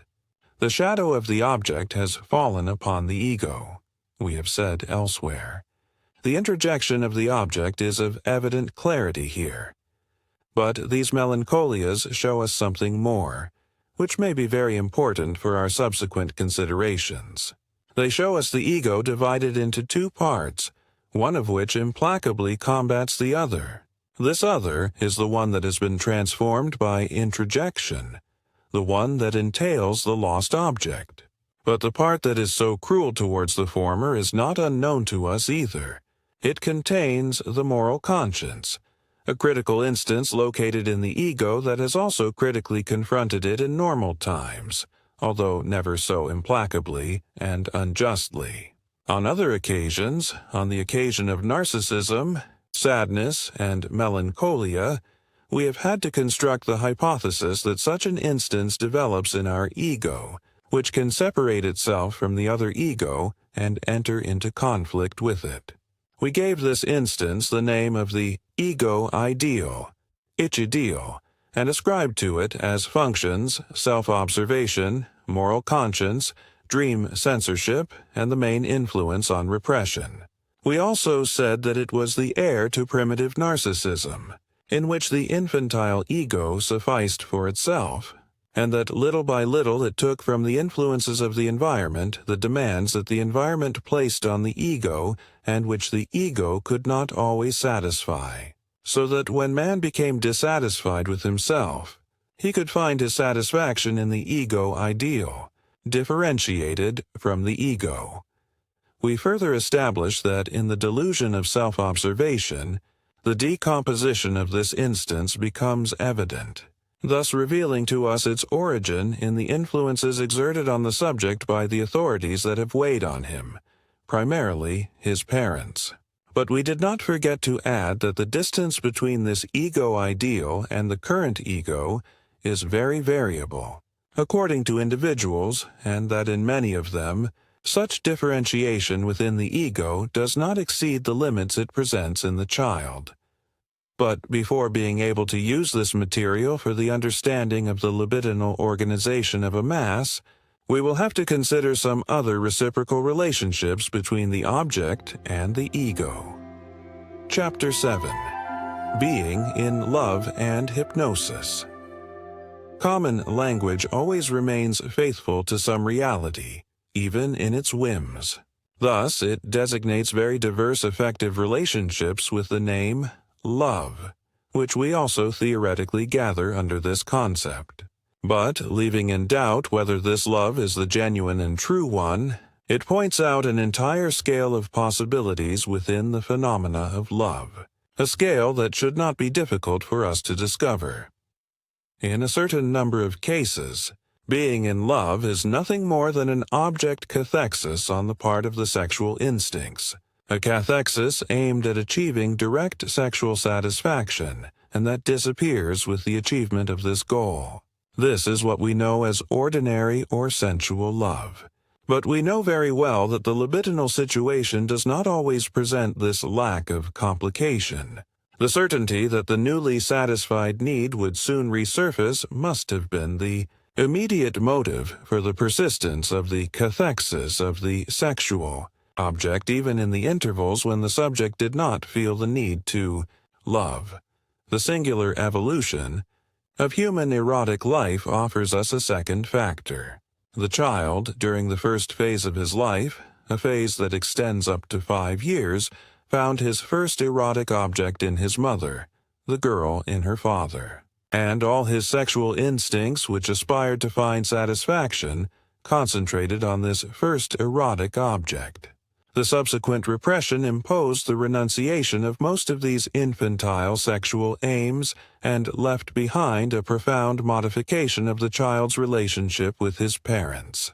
The child remains henceforth bound to his parents, but with instincts that we can qualify as aim-inhibited. The feelings he experiences towards such loved people from this point on are qualified as tender. It is known that the previous sexual tendencies are preserved with greater or lesser intensity in the unconscious, so that the entire primitive current endures in a certain sense. With puberty, new, very intense tendencies emerge, oriented towards direct sexual aims.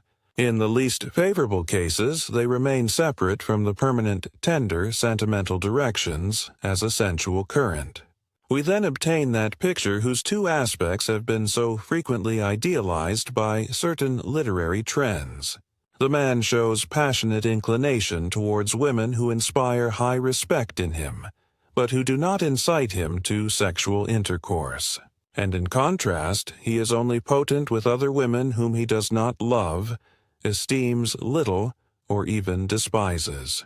But the most frequent thing is for the young person to achieve, to a certain extent, the synthesis of spiritual and asexual love with earthly sexual love, his attitude with respect to the sexual object appearing characterized by the joint action of free instincts and aim-inhibited instincts.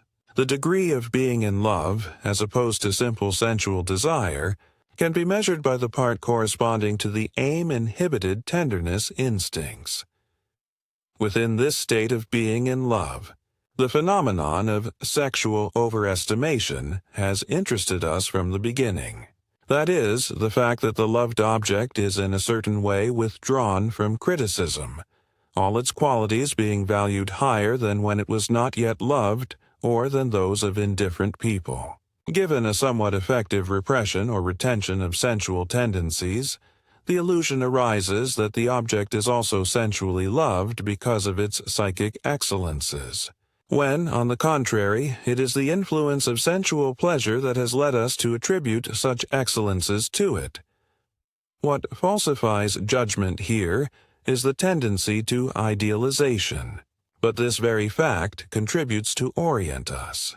We recognize, in effect, that the object is treated as the subject's own ego, and that a considerable part of narcissistic libido passes to the object in the state of being in love. In some forms of love choice, it even becomes evident that the object serves to replace one's own unachieved ego ideal. We love the object because of the perfections to which we have aspired for our own ego, and which we would now like to procure for ourselves through this detour, for the satisfaction of our narcissism. As sexual overestimation and the state of being in love become more accentuated, the interpretation of the picture becomes easier and easier.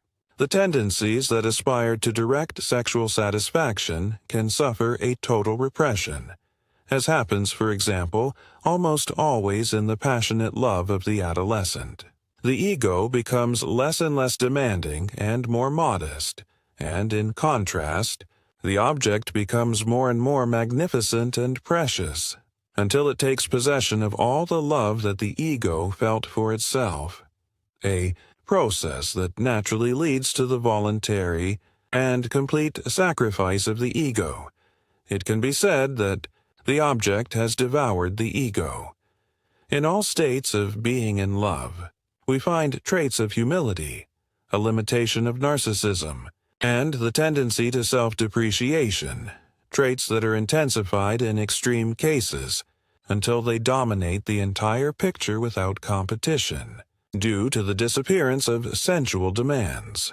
This is observed most particularly in unhappy, unrequited love, since in shared love, every sexual satisfaction is followed by a decrease in the overestimation of the object. Simultaneously with this abandonment of the ego to the object, which no longer differs from the sublimated abandonment to an abstract idea, the functions ascribed to the ego ideal completely disappear. The criticism exercised by this instance falls silent, and everything the object does or demands is good and irreproachable. The moral conscience ceases to intervene as soon as something can be favorable to the object, and in love blindness, one even reaches crime without remorse. The entire situation can be summarized in the following formula. The object has occupied the place of the ego ideal. The difference between identification and being in love in its highest developments, known by the names of fascination and amorous servitude, is easy to describe. In the first case, the ego is enriched with the qualities of the object. It is introjected, according to Ferenci's expression. In the second, it is impoverished, giving itself entirely to the object and replacing its most important component with it. In any case, a detailed examination leads us to verify that this description shows oppositions that do not exist in reality. From the economic point of view, it is neither enrichment nor impoverishment, since even the most extreme state of being in love can be described by saying that the ego has introjected the object. The following distinction will perhaps fall on more essential points. In the case of identification, the object disappears or is abandoned, and is then reconstructed in the ego, which is partially modified according to the model of the lost object. In the other case, the object subsists, but is endowed with all the qualities by the ego and at the expense of the ego. But even this distinction is not free of objections. Is it perhaps unquestionable that identification presupposes the cessation of object-cathexis? Can there not be identification while the object is preserved? But before entering into the discussion of these thorny questions, we already have a hunch that the essence of the situation involves another alternative, that the object is placed in the place of the ego or in the place of the ego ideal. From being in love to hypnosis there is not a great distance, their coincidences being evident. The hypnotized person gives the same proofs of humble submission, docility, and absence of criticism with respect to the hypnotist as the person in love gives with respect to the object of their love.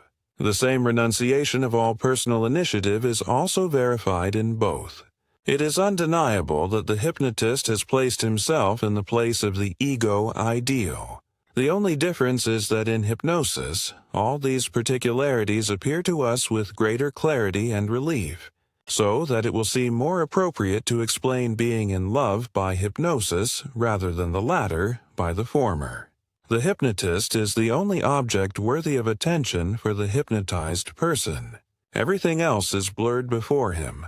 The fact that the ego experiences everything the hypnotist demands and affirms as if in a dream warns us that we have omitted to mention the exercise of reality testing among the functions of the ego ideal. It is not surprising that the ego considers a perception as real when the psychic instance responsible for reality testing rules in favor of its reality. The total absence of tendencies with uninhibited sexual aims contributes to guaranteeing the extreme purity of the phenomena. The hypnotic relationship is a total loving abandonment with the exclusion of all sexual satisfaction, while in the state of being in love, said satisfaction is only temporarily excluded and remains in the background, as a possible ulterior aim. On the other hand, we can also say that the hypnotic relationship is, if we may be allowed the expression, a collective formation constituted by two people. Hypnosis is poorly suited for comparison with collective formation, as it is rather identical to it. It presents us with an isolated element of the complicated structure of the mass, the attitude of the individual within it with respect to the leader.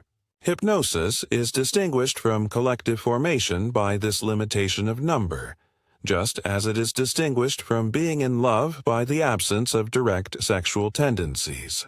In this way, it comes to occupy an intermediate place between the two states. It is very interesting to observe that it is precisely the aim-inhibited sexual tendencies that create the most lasting bonds between men. But this is easily explained by the fact that they are not susceptible to complete satisfaction, while free sexual tendencies experience an extraordinary weakening by the discharge that takes effect every time the sexual aim is achieved. Sensual love is destined to extinguish itself in satisfaction. To be able to last, it must be associated from the beginning with purely tender, that is, aim-inhibited components, or experience a transposition of this kind at a given moment. Hypnosis would easily reveal to us the enigma of the libidinal constitution of a crowd if it did not also involve, for its part, traits that escape the rational explanation attempted so far, according to which it would constitute a state of being in love devoid of direct sexual tendencies. In effect, there is still much in hypnosis that is misunderstood and of a mystical nature. One of its particularities consists of a kind of paralysis resulting from the influence exerted by an omnipotent person on a helpless and defenseless subject, a particularity that brings us closer to the hypnosis provoked in animals by terror. The way of provoking hypnosis and its relationship with sleep are not at all transparent, and the enigmatic selection of appropriate people for it, while others are totally refractory, allows us to suppose that in hypnosis an as yet unknown condition, essential for the purity of libidinal attitudes, is realized. The fact that the moral conscience of hypnotized people can oppose intense resistance, simultaneous with the complete suggestive docility of the hypnotized person, is also very noteworthy. But this comes perhaps from the fact that in hypnosis, as it is usually practiced, the subject continues to realize that it is only a game, a fictitious reproduction of another situation of much greater vital importance. The preceding considerations allow us, in any case, to establish the formula for the libidinal constitution of a mass, at least of the one we have been examining. So far, the mass that possesses a leader and has not yet acquired the qualities of an individual, through an overly perfect organization. Such a primary mass is a gathering of individuals who have replaced their ego ideal with the same object, as a result of which a general and reciprocal identification of the ego has been established between them. Chapter 8. The Herd Instinct. Our illusion of having solved the enigma of the mass with the preceding formula quickly vanishes. We soon realize that in reality, we have only retracted the enigma of the mass to the enigma of hypnosis, which in turn presents many obscure points. But a new reflection indicates the path we must now follow. We can tell ourselves that the numerous effective ties given in the mass are certainly enough to explain one of its characteristics, the individual's lack of independence and initiative, the identity of his reaction with that of others, his descent, finally, to the category of an integral unit of the crowd. But the latter, considered as a whole, still presents other characteristics. The diminution of intellectual activity, the unbridled affectivity, the incapacity to moderate and restrain oneself, the tendency to transgress every limit in the manifestation of affects and to the complete derivation of these into acts. All these characteristics and similar ones, of which Le Bon has drawn such an impressive picture, undoubtedly represent a regression of psychic activity to an earlier phase in which we are not surprised to find the savage or children. Such a regression particularly characterizes ordinary masses, while in the more organized and artificial crowds, such regressive characteristics can be considerably attenuated.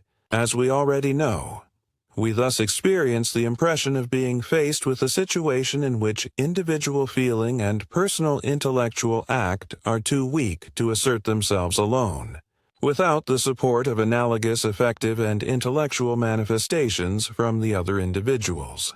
This reminds us of how numerous the phenomena of dependence are in normal human society, how little originality and personal value we find in it, and to what extent the individual is dominated by the influences of a collective mind, such as racial properties, class prejudices, public opinion, and so forth.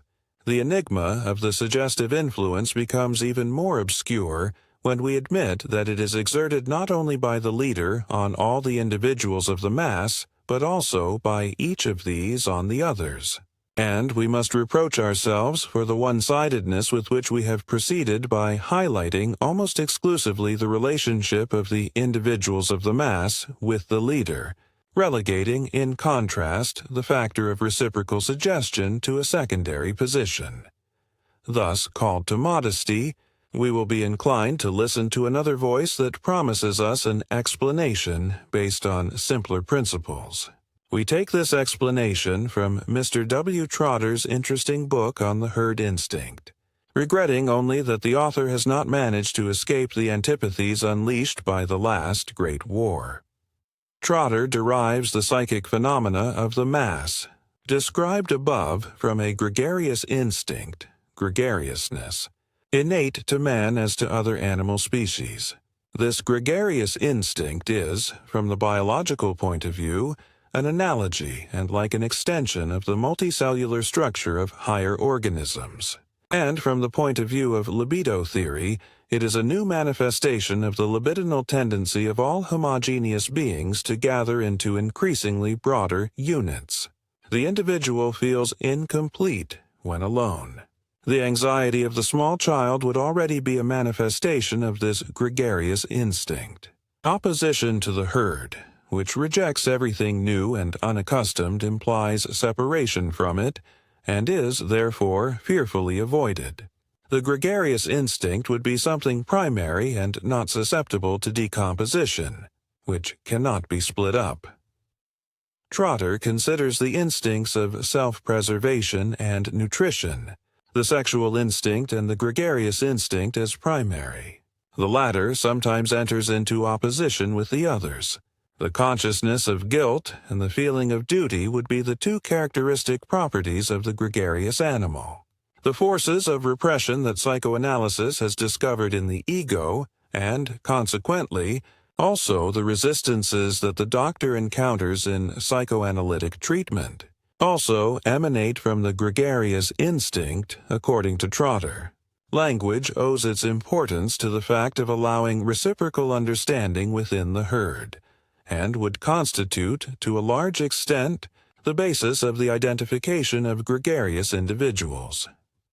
Just as Le Bon particularly insists on the transient collective formations, which are so characteristic, and McDougall on the stable associations, Trotter concentrates all his attention on those more general associations within which man lives. That zone politikon who does not understand himself, and tries to fix their psychological bases.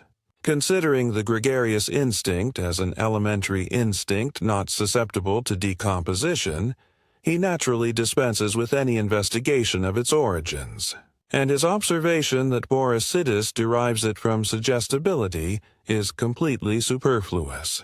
Fortunately for him, since it is an attempt at explanation already generally rejected as insufficient, the inverse proposition, that suggestibility is a product of the gregarious instinct, being much more accurate in our judgment. Against Trotter's exposition, it can be objected, even more justifiably than against the others, that he pays too little attention to the role of the leader. In contrast, we believe it is impossible to arrive at an understanding of the essence of the mass by abstracting its chief. The gregarious instinct leaves no room for the leader, who would only appear in the mass accidentally. Thus, the gregarious instinct completely excludes the need for a god and leaves the flock without a shepherd. Finally, Trotter's thesis can also be refuted with the help of psychological arguments. That is, the hypothesis that the gregarious instinct is susceptible to decomposition, not being primary in the same sense as the instincts of self-preservation and sexual, can be made at least plausible. It is, naturally, not at all easy to pursue the ontogenesis of the gregarious instinct. The fear that the small child experiences when left alone, and which Trotter already considers as a manifestation of the gregarious instinct, is susceptible to another more plausible interpretation. It is the expression of an unsatisfied desire, whose object is the mother and later another familiar person, a desire that the child only knows how to transform into anxiety. This anxiety of the child who has been left alone, far from being appeased by the appearance of any man from the herd, is provoked or intensified by the sight of one of those strangers. Furthermore, the child does not show any sign of a gregarious instinct or a collective feeling for a long time. Both begin to form gradually in the nursery, as effects of the relationships between the children and their parents, and precisely as a reaction to the envy with which the older child initially greets the intrusion of a new little brother. The first would jealously suppress the second, moving him away from the parents and stripping him of all his rights. But given the positive fact that this little brother, like all subsequent ones, is also equally loved by the parents, and as a consequence of the impossibility of maintaining his hostile attitude without self-damage, the small subject is forced to identify with the other children. And in the children's group, a collective or community feeling is then formed, which later undergoes a further development in school. The first demand of this reaction formation is that of justice and equal treatment for all. It is known with what force and solidarity this claim is manifested in school. Since one cannot be the favorite oneself, at least no one else should be. This transformation of jealousy into a collective feeling among the children of a family or a school class would seem unlikely if we did not observe the same process again later and in different circumstances. Let us recall the multitude of women and girls romantically in love with a singer or pianist and who crowd around him at the end of a concert. Each of them could experience very justified jealousy of the others. But, given their number and the consequent impossibility of completely monopolizing the loved man, they all renounce it, and instead of tearing each other's hair out, they act as a solidary crowd, offer their common homage to the idol, and would even consider themselves happy if they could distribute among all the locks of his curly hair.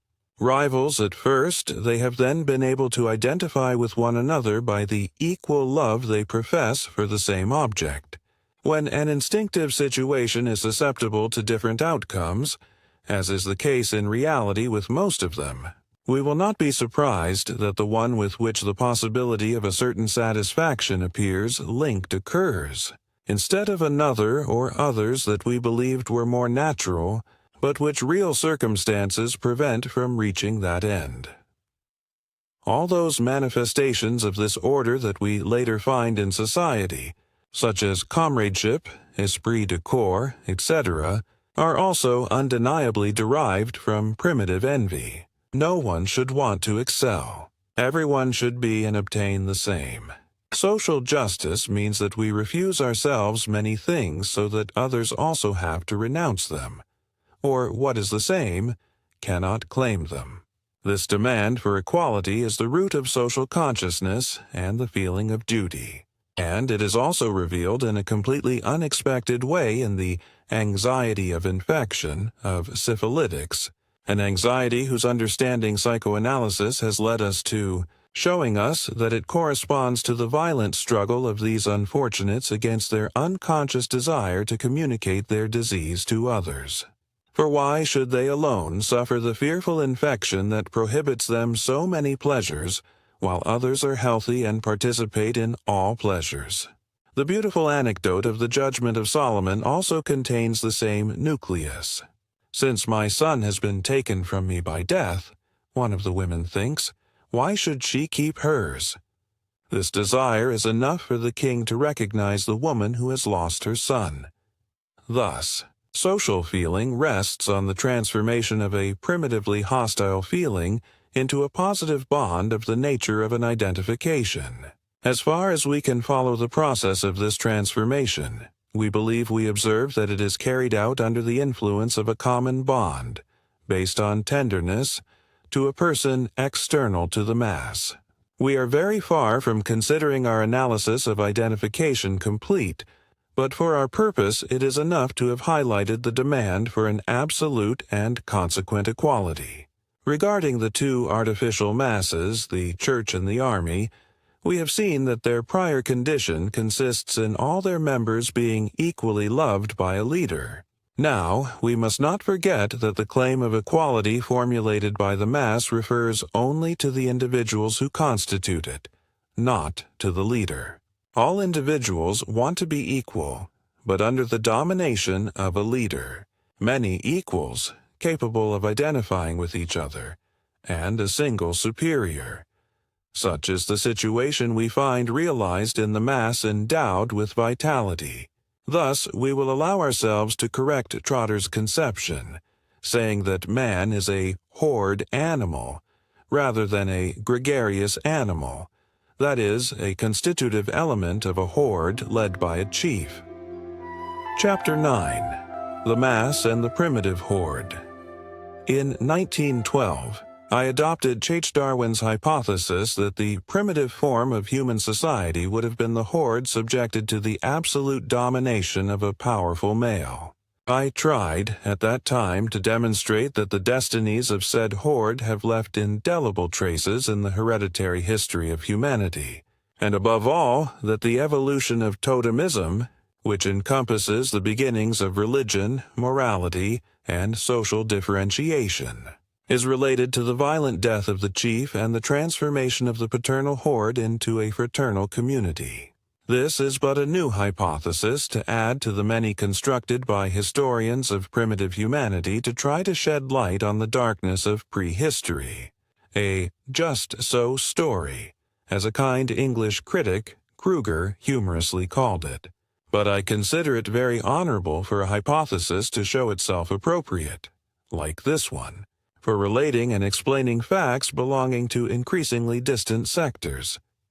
Now, human masses show us again the already known picture of the individual endowed with extraordinary power and dominating the multitude of individuals equal to each other, a picture that corresponds exactly to our representation of the primitive horde. The psychology of said masses, as known to us from the descriptions repeatedly mentioned, the disappearance of conscious individual personality, the orientation of thoughts and feelings in the same direction, the predominance of affectivity and unconscious psychic life, the tendency to the immediate realization of intentions that may arise. All this psychology, we repeat, corresponds to a state of regression to a primitive psychic activity, just as we would attribute it to the prehistoric horde. The mass thus appears to us as a resurrection of the primitive horde. Just as primitive man virtually survives in every individual, every human mass can also reconstitute the primitive horde. We must, then, deduce that group psychology is the oldest human psychology. That set of elements that we have isolated from everything concerning the mass to constitute individual psychology differentiated itself from the old group psychology only later, very little by little, and even today, only partially. We will still try to indicate the starting point of this evolution. The first reflection that arises in our spirit shows us where we must rectify our previous statements. Individual psychology, in effect, has to be at least as old as group psychology, for from the beginning there must have been two psychologies. that of the individual's component of the mass and that of the father, chief, or leader. The individuals of the mass were linked to each other in the same way as today, but the father of the horde remained free, and even though isolated, his intellectual acts were energetic and independent. His will did not need to be reinforced by that of others. We will, therefore, deduce that his ego was not very bound by libidinal ties, and that loving primarily himself, he only loved others insofar as they served him for the satisfaction of his needs.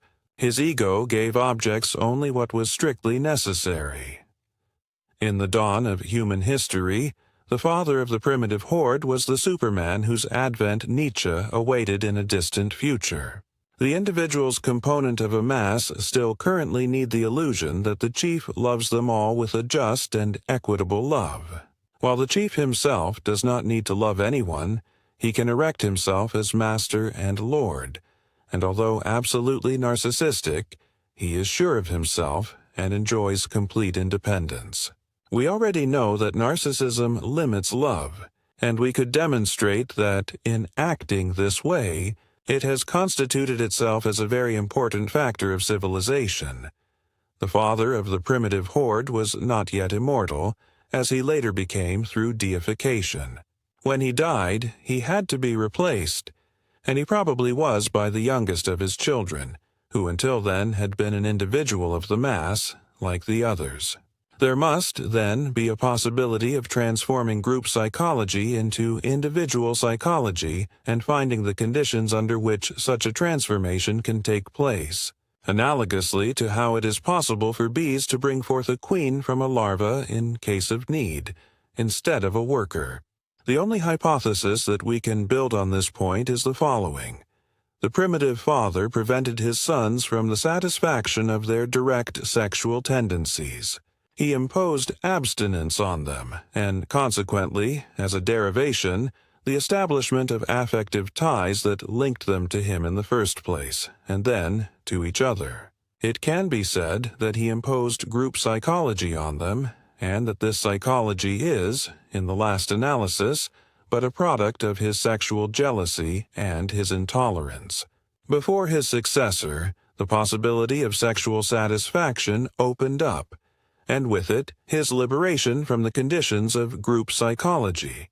The fixation of the libido on the woman and the possibility of satisfying sexual needs immediately and without postponement decreased the importance of aim-inhibited sexual tendencies and raised the level of narcissism. In the last chapter of this work, we will return to this relationship of love with character formation. We will also highlight, as especially instructive, the relationship existing between the constitution of the primitive horde and the organization that maintains and ensures the cohesion of an artificial mass. We have already seen that the army and the church rest on the illusion that the chief loves all individuals equally, but this is only the idealist transformation of the conditions of the primitive horde, in which all the sons know themselves to be equally persecuted by the Father, who inspires the same fear in all of them. Already, the immediate form of human society, the totemic clan, rests on this transformation, which in turn constitutes the basis of all social duties. The unshakable strength of the family, as a natural collective formation, results from the father's equal love for all his children being an effective reality in it. But this reference of the mass to the primitive horde must offer us even more interesting lessons. It must explain to us what remains misunderstood and mysterious in collective formation, that which is hidden behind the enigmatic concepts of hypnosis and suggestion. Let us recall that hypnosis carries within itself something uncanny, and that this character always indicates the existence of a repression of something old and familiar. Let us also recall that hypnosis is an induced state. The hypnotist claims to possess a mysterious power that strips the subject of his will. Or, what is the same, the subject attributes such power to the hypnotist. This mysterious force, which is still commonly called animal magnetism, must be the same one that constitutes the source of taboo for primitives, that same force that emanates from kings and chiefs and that endangers those who approach them, mana. The hypnotist, who claims to possess this force, uses it by ordering the subject to look him in the eyes. He typically hypnotizes by means of the gaze. Likewise, it is the sight of the chief that is dangerous and unbearable for the primitive, as is the sight of God for the believer later. Moses is forced to serve as an intermediary between Jehovah and his people because the latter cannot bear the sight of God. And when he returns from Sinai, his face shines because, as also happens to the intermediary of primitives, a part of the mana has passed to his person. Hypnosis can also be provoked by other means, by making the subject fix his gaze on a bright object or listen to a monotonous sound, and this circumstance has misled many, giving rise to insufficient physiological theories. In reality, these procedures only serve to distract and fix conscious attention. It is as if the hypnotist were saying to the subject, "Now you are going to exclusively focus on me. The rest of the world lacks all interest." Of course, this speech, actually delivered by the hypnotist, would have to be counterproductive from the technical point of view, as its only consequence would be to tear the subject from his unconscious disposition and excite him to conscious contradiction. But while the hypnotist avoids drawing the subject's conscious thought to his intentions, and the subject falls into an activity in which the world must seem devoid of all interest, it happens that, in reality, he unconsciously concentrates all his attention on the hypnotist, entering a state of transference with him. The indirect methods of hypnotism, therefore, like some joke techniques, produce the effect of preventing certain distributions of psychic energy that would disturb the evolution of the unconscious process, and finally lead to the same result as the direct influences exerted by the gaze or by the passes. Ferenczi has rightly deduced that with the command to sleep intimated to the subject at the beginning of hypnosis, the hypnotist places himself in the place of the subject's parents. He also believes he can distinguish two kinds of hypnosis, one caressing and appeasing, and another threatening. The first would be maternal hypnosis, the second, paternal hypnosis. Now, the command to sleep, in hypnosis, means only the invitation to withdraw all interest from the external world and concentrate it on the person of the hypnotist. The subject, in effect, understands it this way.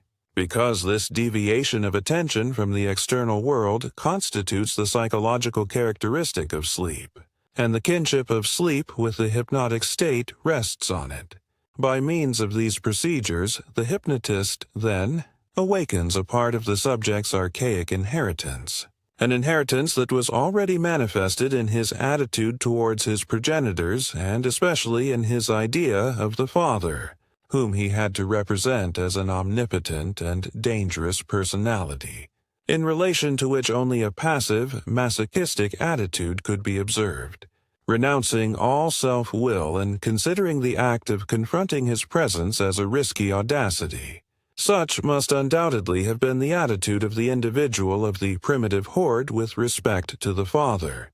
As other reactions have already shown us, the personal aptitude for the resurrection of such archaic situations varies greatly from one individual to another.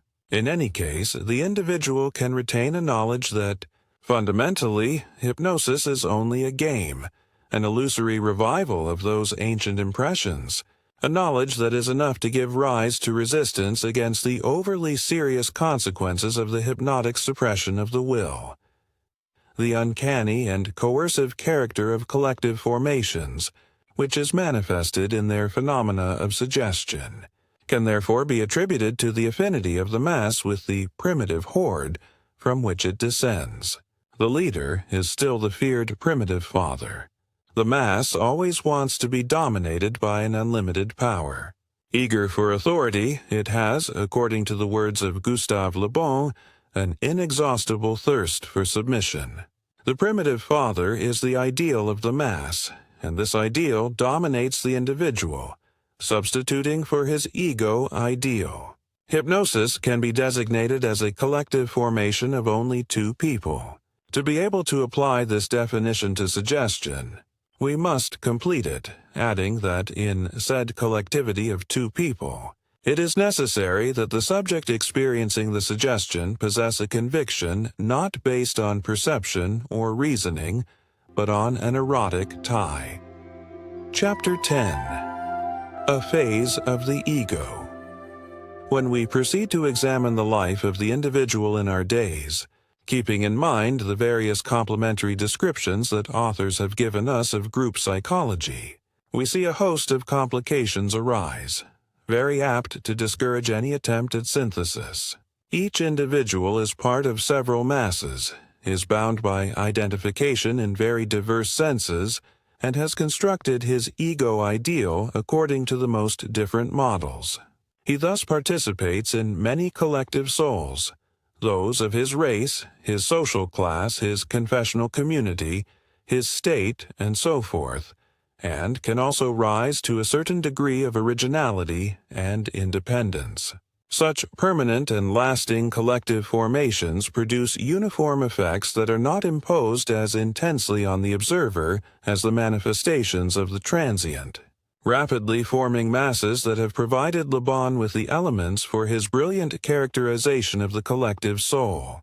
And it is precisely in these noisy and ephemeral crowds, superimposed, so to speak, on the others, that the miracle of the complete, although transient, disappearance of all individual particularity is observed.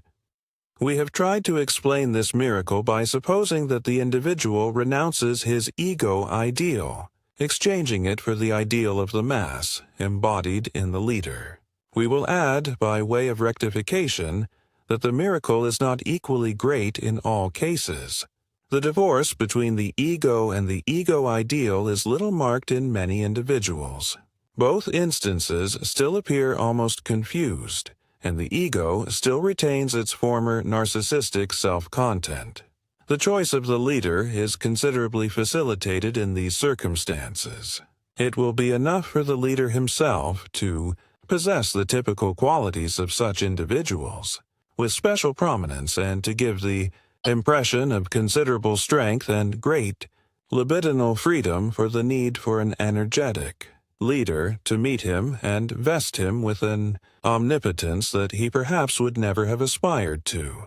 Those other individuals whose ego ideal does not find a completely satisfactory embodiment in the person of the chief are then dragged along suggestively, that is, by identification.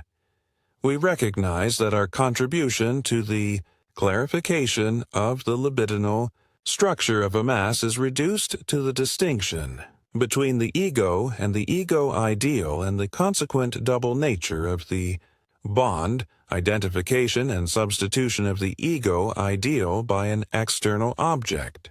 The hypothesis that postulates this phase of the ego, and which, as such, constitutes the first step of the analysis of the ego, will gradually find its justification in the most diverse sectors of psychology.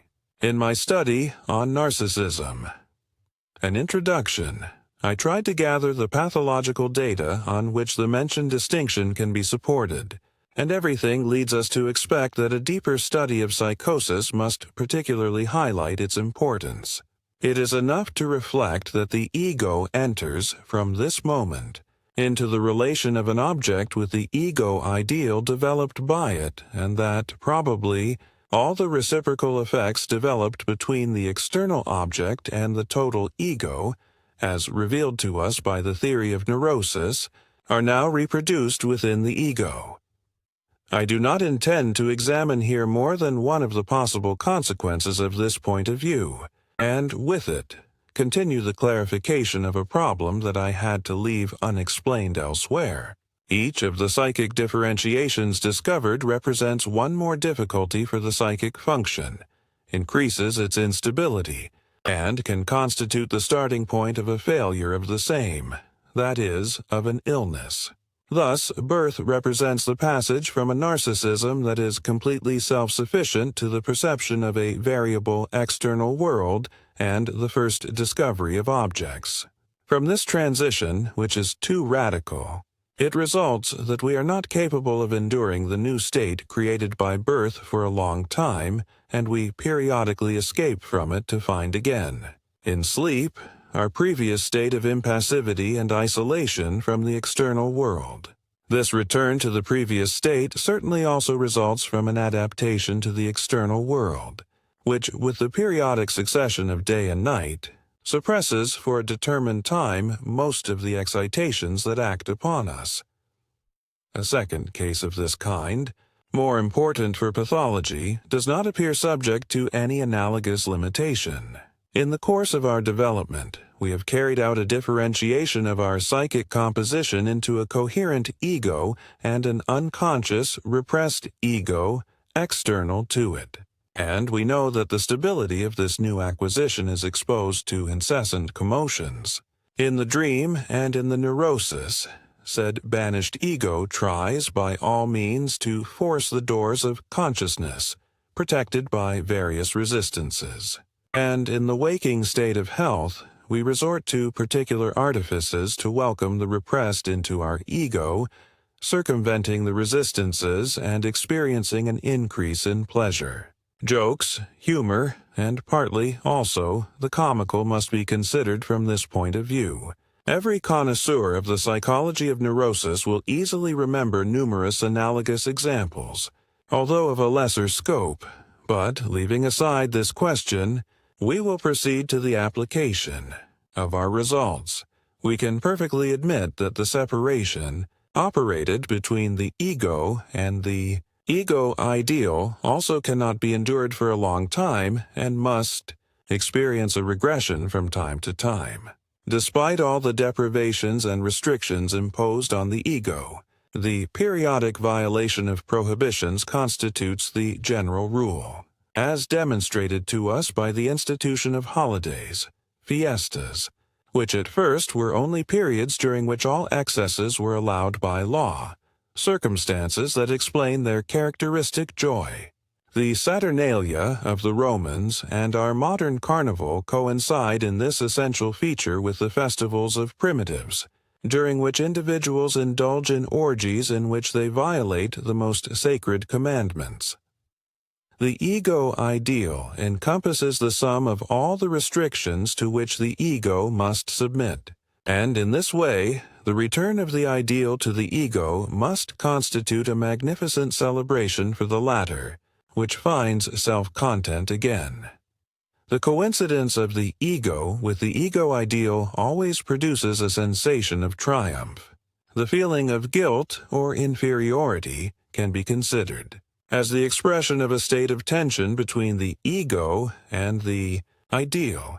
It is known that there are individuals whose general affective state periodically oscillates, passing from an exaggerated depression to a sensation of extreme well-being through a certain intermediate stage. These oscillations present very diverse amplitudes, from the most imperceptible to the most extreme, as happens in cases of melancholia and mania, states that profoundly torment or disturb the life of the affected subject. In typical cases of these cyclical affective states, external occasions do not seem to play a decisive role, nor do we find more numerous internal motives in these patients than in others or different from them. Thus, it has become customary to consider these cases as non-psychogenic. Later, we will deal with other totally analogous cases of cyclical affective states that can be easily reduced to psychic traumas. The reasons that determine these spontaneous oscillations of affective states are, then, unknown. We also ignore the mechanism by which mania is substituted for melancholia. Thus, these would be the patients to whom our hypothesis could be applied that their ego ideal periodically merges with their ego after having exercised a rigorous dominance over it. In order to avoid all obscurity, we must retain the following. From the point of view of our ego analysis, it is undeniable that in the manic person, the ego and the ego ideal are confused, so that the subject, dominated by a feeling of triumph and satisfaction, undisturbed by any criticism, feels free from all inhibition and sheltered from all reproach or remorse. Less evident, but also plausible, is that the misery of the melancholic constitutes the expression of a very sharp opposition between both instances of the ego, an opposition in which the excessively sensitive ideal implacably manifests its condemnation of the ego with the delusion of belittlement and self-humiliation. The only thing is to know whether the cause of these modified relationships between the ego and the ego ideal should be sought in the periodic rebellions we dealt with earlier, against the new institution or in other circumstances. The transformation into mania does not constitute an indispensable feature of the pathological picture of melancholic depression. There are simple melancholias of a single access and periodic melancholias which never suffer such a fate. But on the other hand, there are melancholias in which external occasions play an evident etiological role, such as those that occur after the loss of a loved one, either by death or as a consequence of circumstances that have forced the libido to detach itself from an object. Just like spontaneous melancholias, these psychogenic melancholias can transform into mania and then return to melancholia again, the cycle repeating several times. The situation is, then, rather obscure, especially since so far, only very few cases and forms of melancholia have been subjected to psychoanalytic investigation. The only cases whose understanding we have already reached are those in which the object is abandoned because it has been proven unworthy of love. In them, the object is then reconstituted in the ego by identification, and is severely judged by the ego ideal. The reproaches and attacks directed against the object then manifest themselves in the form of melancholic reproaches against the self. A melancholia of this latter kind can also transform into mania, so that this possibility represents a particularity, independent of the other characteristics of the pathological picture. I see no difficulty in introducing the factor of the periodic rebellion of the ego against the ego ideal into the explanation of the two kinds of melancholia, the psychogenic and the spontaneous. In the spontaneous ones, it can be admitted that the ego ideal manifests a tendency to develop a particular severity, which then automatically has its temporary suppression as a consequence. In the psychogenic melancholias, the ego would be incited to rebellion by the mistreatment to which its ideal subjects it in cases of identification with a rejected object. Chapter 11. Supplementary Considerations. In the course of our investigation, which has reached a provisional end here, we have seen various very promising perspectives open up before us. But in order not to deviate from our main path, we have had to leave them unexplored. In this last chapter of our study, we want to return to them and submit them to a rapid investigation. A. Identification versus substitution of the ego ideal. Distinction between the identification of the ego and the substitution of the ego ideal by the object finds a very interesting illustration in the two great artificial masses we studied earlier, the army and the Christian church. It is evident that the soldier converts his superior, that is, in the last analysis, the chief of the army, into his ideal, while, on the other hand, he identifies with his equals and deduces from this community of the ego the obligations of comradeship, that is, reciprocal aid and community of goods. But if he tries to identify with the chief, he will only make himself look ridiculous.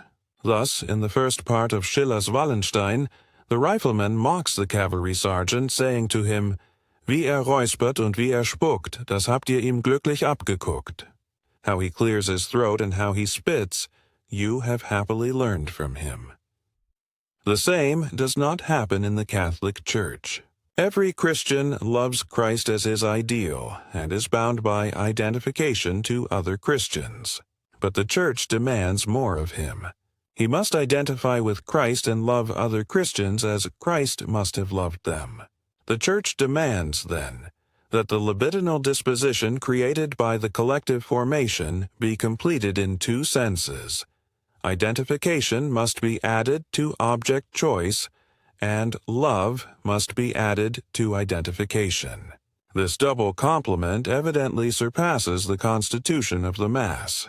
One can be a good Christian without ever having had the idea of placing oneself in the place of Christ and extending, like him, one's love to all human beings. Man, a weak creature, cannot pretend to rise to the greatness of soul and the capacity for love of Christ. But this development of the distribution of the libido in the Mass is probably the factor on which Christianity bases its claim to have achieved a superior morality. B. Group psychology to individual psychology. The myth of the hero. We said that it was possible to determine, in the psychic development of humanity, the moment when the individual passed from group psychology to individual psychology. To clarify this statement, we must quickly return to the scientific myth regarding the father of the primitive horde, who was later raised to the category of creator of the world, an elevation fully justified, since it was he who begot all the sons who composed the first multitude. For each of these sons, the father constituted the ideal, at once feared and venerated, the source of the later notion of taboo. But one day they associated, killed the father, and dismembered him. However, none of them could occupy the place of the vanquished, and if one tried to do so, he saw the same hostility rise against him, the struggles renewing, until they were all convinced that they had to renounce the inheritance of the father. Then they constituted the totemic fraternal community, whose members all enjoyed the same rights and were subjected to the totemic prohibitions, which were to preserve the memory of the crime and impose its expiation. But this new order of things also provoked general discontent, from which a new evolution arose. Little by little, the members of the fraternal mass approached the re-establishment of the old state according to a new plan. Man again assumed the leadership, but only of a family, and ended the privileges of the matriarchal regime, established after the suppression of the father. By way of compensation, he perhaps then recognized the maternal deities, served by priests who suffered castration, for the guarantee of the mother and according to the example given earlier by the father. However, the new family was only a shadow of the old one, since with many fathers, the freedom of each one was limited by the rights of the others. The discontent provoked by these deprivations could then decide an individual to separate from the mass and assume the role of the father. The one who did this was the first epic poet, and the progress in question was only realized in his fantasy. This poet transformed reality in the sense of his desires, and thus invented the heroic myth. The hero was the one who, without any help, had killed the father, who still appears in the myth as a totemic monster.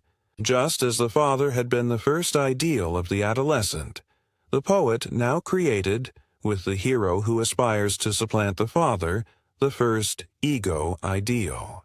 The idea of the hero is probably linked to the personality of the youngest of the sons, who, preferred by the mother and protected by her against paternal jealousy, was the one who succeeded the father in the primitive era.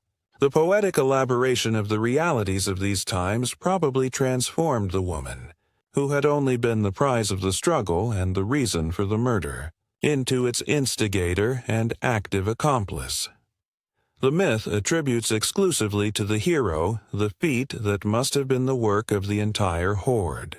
But, as Rank has observed, the legend preserves very clear traces of the real situation, poetically disfigured.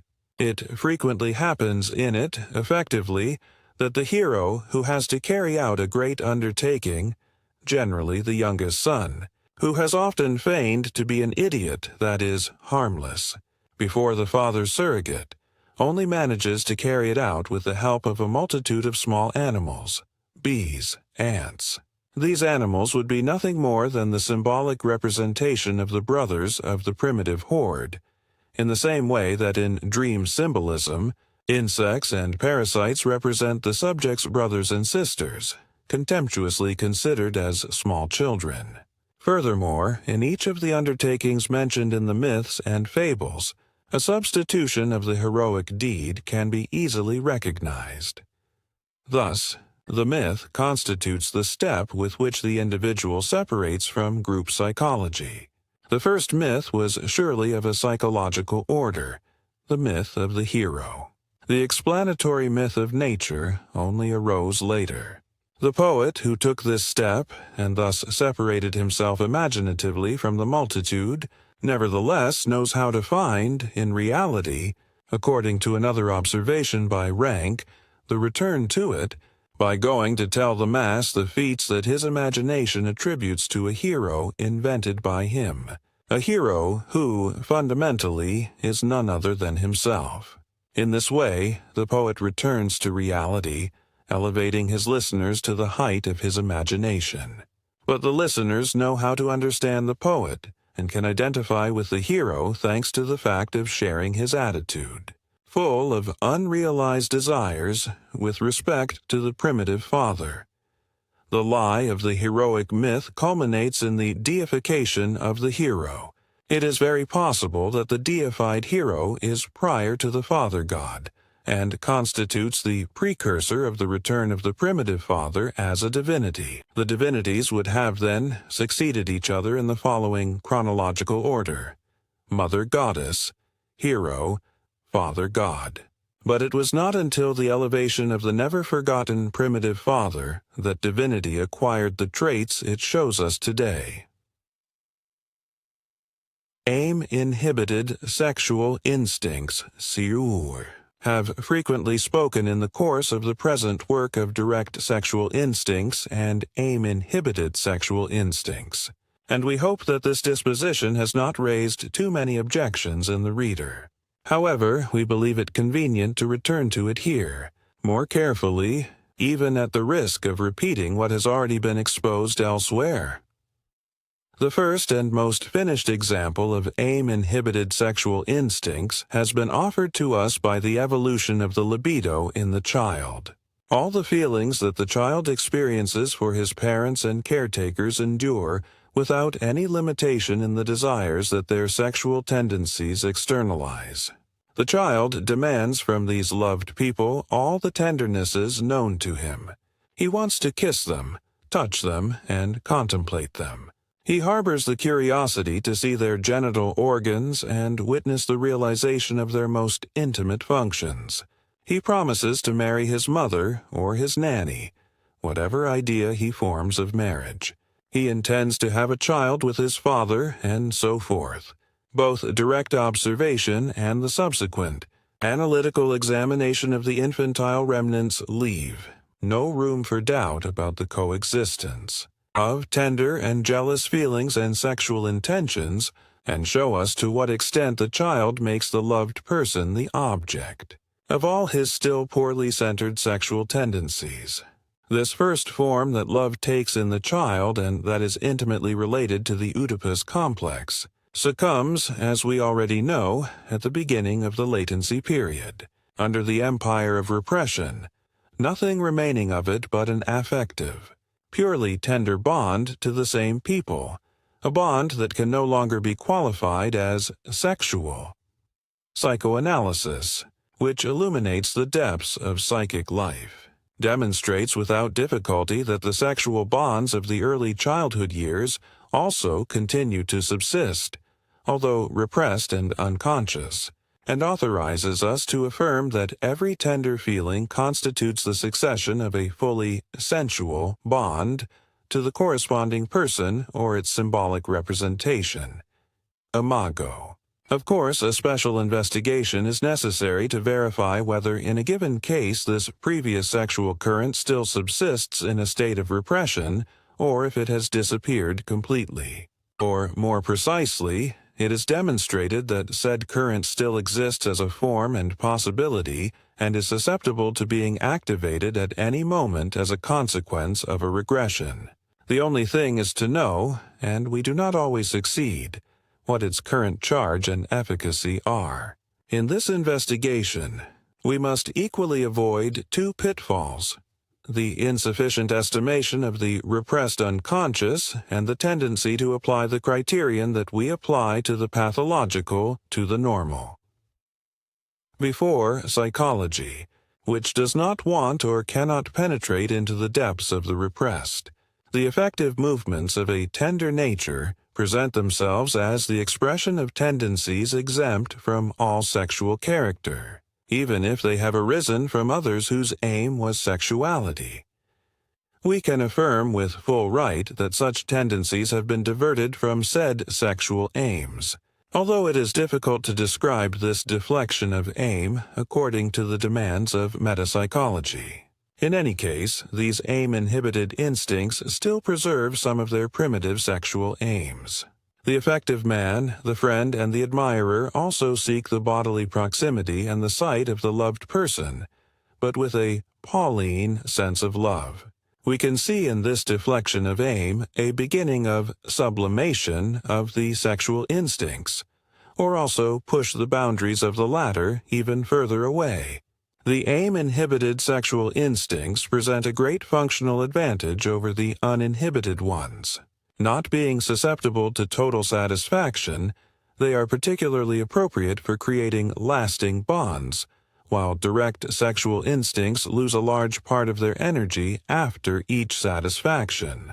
And in the interval between this weakening and their rebirth by a new accumulation of libido, the object can be replaced by another. The aim-inhibited instincts can mix to any extent with the uninhibited ones and return to them after having arisen from them. It is known with what ease effective relationships of a friendly nature founded on recognition and admiration, such as those established between the teacher and the female students or between the artist and his admirers, transform, especially in women, into erotic desires, recall Molière's Embrassez-moi pour l'amour du grec. The very birth of these effective bonds, unintentional at first, opens a very frequented path to sexual object choice. In Pfister's The Piety of Count Zinzendorf, he has shown with an impressive example, and one that is certainly not the only one, the ease with which an intense religious bond transforms into ardent sexual desire. On the other hand, the transformation of direct sexual tendencies, ephemeral in themselves, into simply tender, lasting bonds is a common fact, and the consolidation of marriages contracted under the auspices of a passionate love rests almost entirely on this transformation. We will not be surprised to find that the aim-inhibited sexual tendencies arise from the directly sexual ones when internal or external obstacles oppose the achievement of sexual aims. The repression that takes effect in the latency period is one such internal obstacle. We said before that the father of the primitive horde, with his sexual intolerance, condemned all his sons to abstinence, thus imposing aim-inhibited bonds on them, while he, for his part, reserved free sexual pleasure and thus remained independent of all bonds. All the bonds on which the mass rests are of the nature of the aim-inhibited instincts. But with this we have approached the discussion of a new theme: the relationship of direct sexual instincts with collective formation. Dirty. Direct sexual instincts and collective formation, hiatuhi. Last two observations already allow us to glimpse that direct sexual tendencies are unfavorable for collective formation. In the course of the evolution of the family, there have certainly been collective sexual relations, group marriage, but the more important sexual love became for the ego, and the more capable of love the individual became, the more the latter tended to the limitation of love to two people, una cum uno, a limitation that seems prescribed by the modality of the genital aim. Polygamous inclinations had to content themselves with the successive substitution of one object for another. The two people gathered to achieve sexual satisfaction constitute, by their desire for solitude, a living argument against the gregarious instinct and collective feeling. The more in love they are, the more completely self-sufficient they are. The repudiation of the influence of the mass is externalized as a feeling of modesty. The violent emotions aroused by jealousy serve to protect the sexual object choice against the influence that a collective bond could exert on it. Only when the tender, and therefore personal, factor of the loving relationship completely disappears before the sexual factor is public love, commerce of a couple, or the realization of simultaneous sexual acts within a group, as happens in the orgy, made possible. But with this, a regression to an earlier state of sexual relations takes place, in which love proper did not yet play any role and all sexual objects were given equal value, approximately in the sense of Bernard Shaw's malignant phrase, "Being in love means exaggerating immeasurably the difference between one woman and another." There are numerous facts that testify that being in love only appeared quite late in sexual relations between man and woman, thus resulting that the opposition between sexual love and collective bond would also have developed late. This hypothesis may seem at first glance incompatible with our myth of the primitive family. According to it, the fraternal horde must have been incited to parricide by love for the mothers and sisters, and it is difficult to represent this love otherwise than as a primitive and complete love, that is, as an intimate union of tender love and sexual love. But upon reflecting more carefully, we find that this objection is fundamentally only a confirmation. One of the reactions provoked by parricide was the institution of totemic exogamy, the prohibition of all sexual contact with the women of the family, loved since childhood.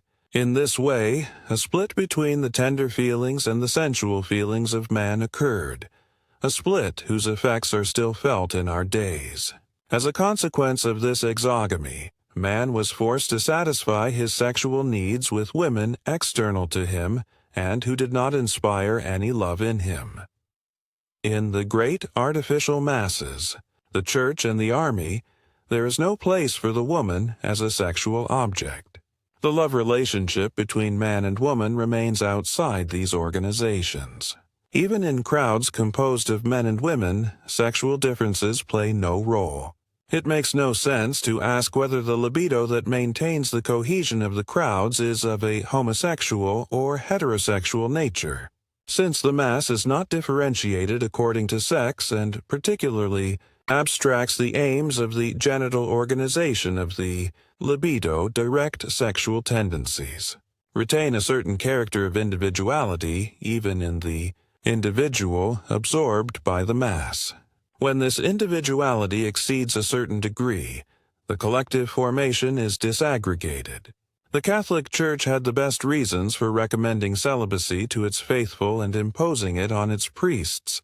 But love has also induced many ecclesiastics to leave the Church. In the same way, the love of woman breaks the collective ties of race, nationality, and social class, and thus carries out a very important work of civilization. It seems indisputable that homosexual love adapts better to collective ties, even where it appears as an uninhibited sexual tendency, a singular fact whose explanation would take us very far. The psychoanalytic examination of the psychoneuroses has taught us that their symptoms derive from repressed sexual tendencies that remain active. We can complete this formula by adding that these symptoms can also arise from aim-inhibited sexual tendencies, but which have been inhibited in an incomplete way or one that allows a return to the repressed sexual aim. This circumstance explains why neurosis makes the individual asocial, extracting him from the usual collective formations. It can be said that neurosis is, for the crowds, a factor of disintegration to the same degree as love. We observe, conversely, that whenever an energetic tendency toward collective formation is manifested, neuroses are attenuated and even disappear, at least for some time. It has been attempted, justifiably, to use this opposition between neurosis and collective formation for a therapeutic purpose. Even those who do not regret the disappearance of religious illusions in the modern civilized world will agree that while such illusions retained their strength, they constituted, for those who lived under their domination, the most energetic protection against the danger of neurosis. Indeed, it is not difficult to recognize in all adherents to mystical religious or philosophical mystical sects or communities the manifestation of the desire to find an indirect remedy against various neuroses. All this is intimately related to the opposition between direct sexual tendencies and aim-inhibited sexual tendencies. Left to himself, the neurotic is forced to replace the great collective formations from which he is excluded with his own symptomatic formations. He creates his own imaginary world, his religion, and his system of delusion, and thus reproduces the institutions of humanity in a disfigured aspect, which betrays the powerful contribution of the direct sexual tendencies. E.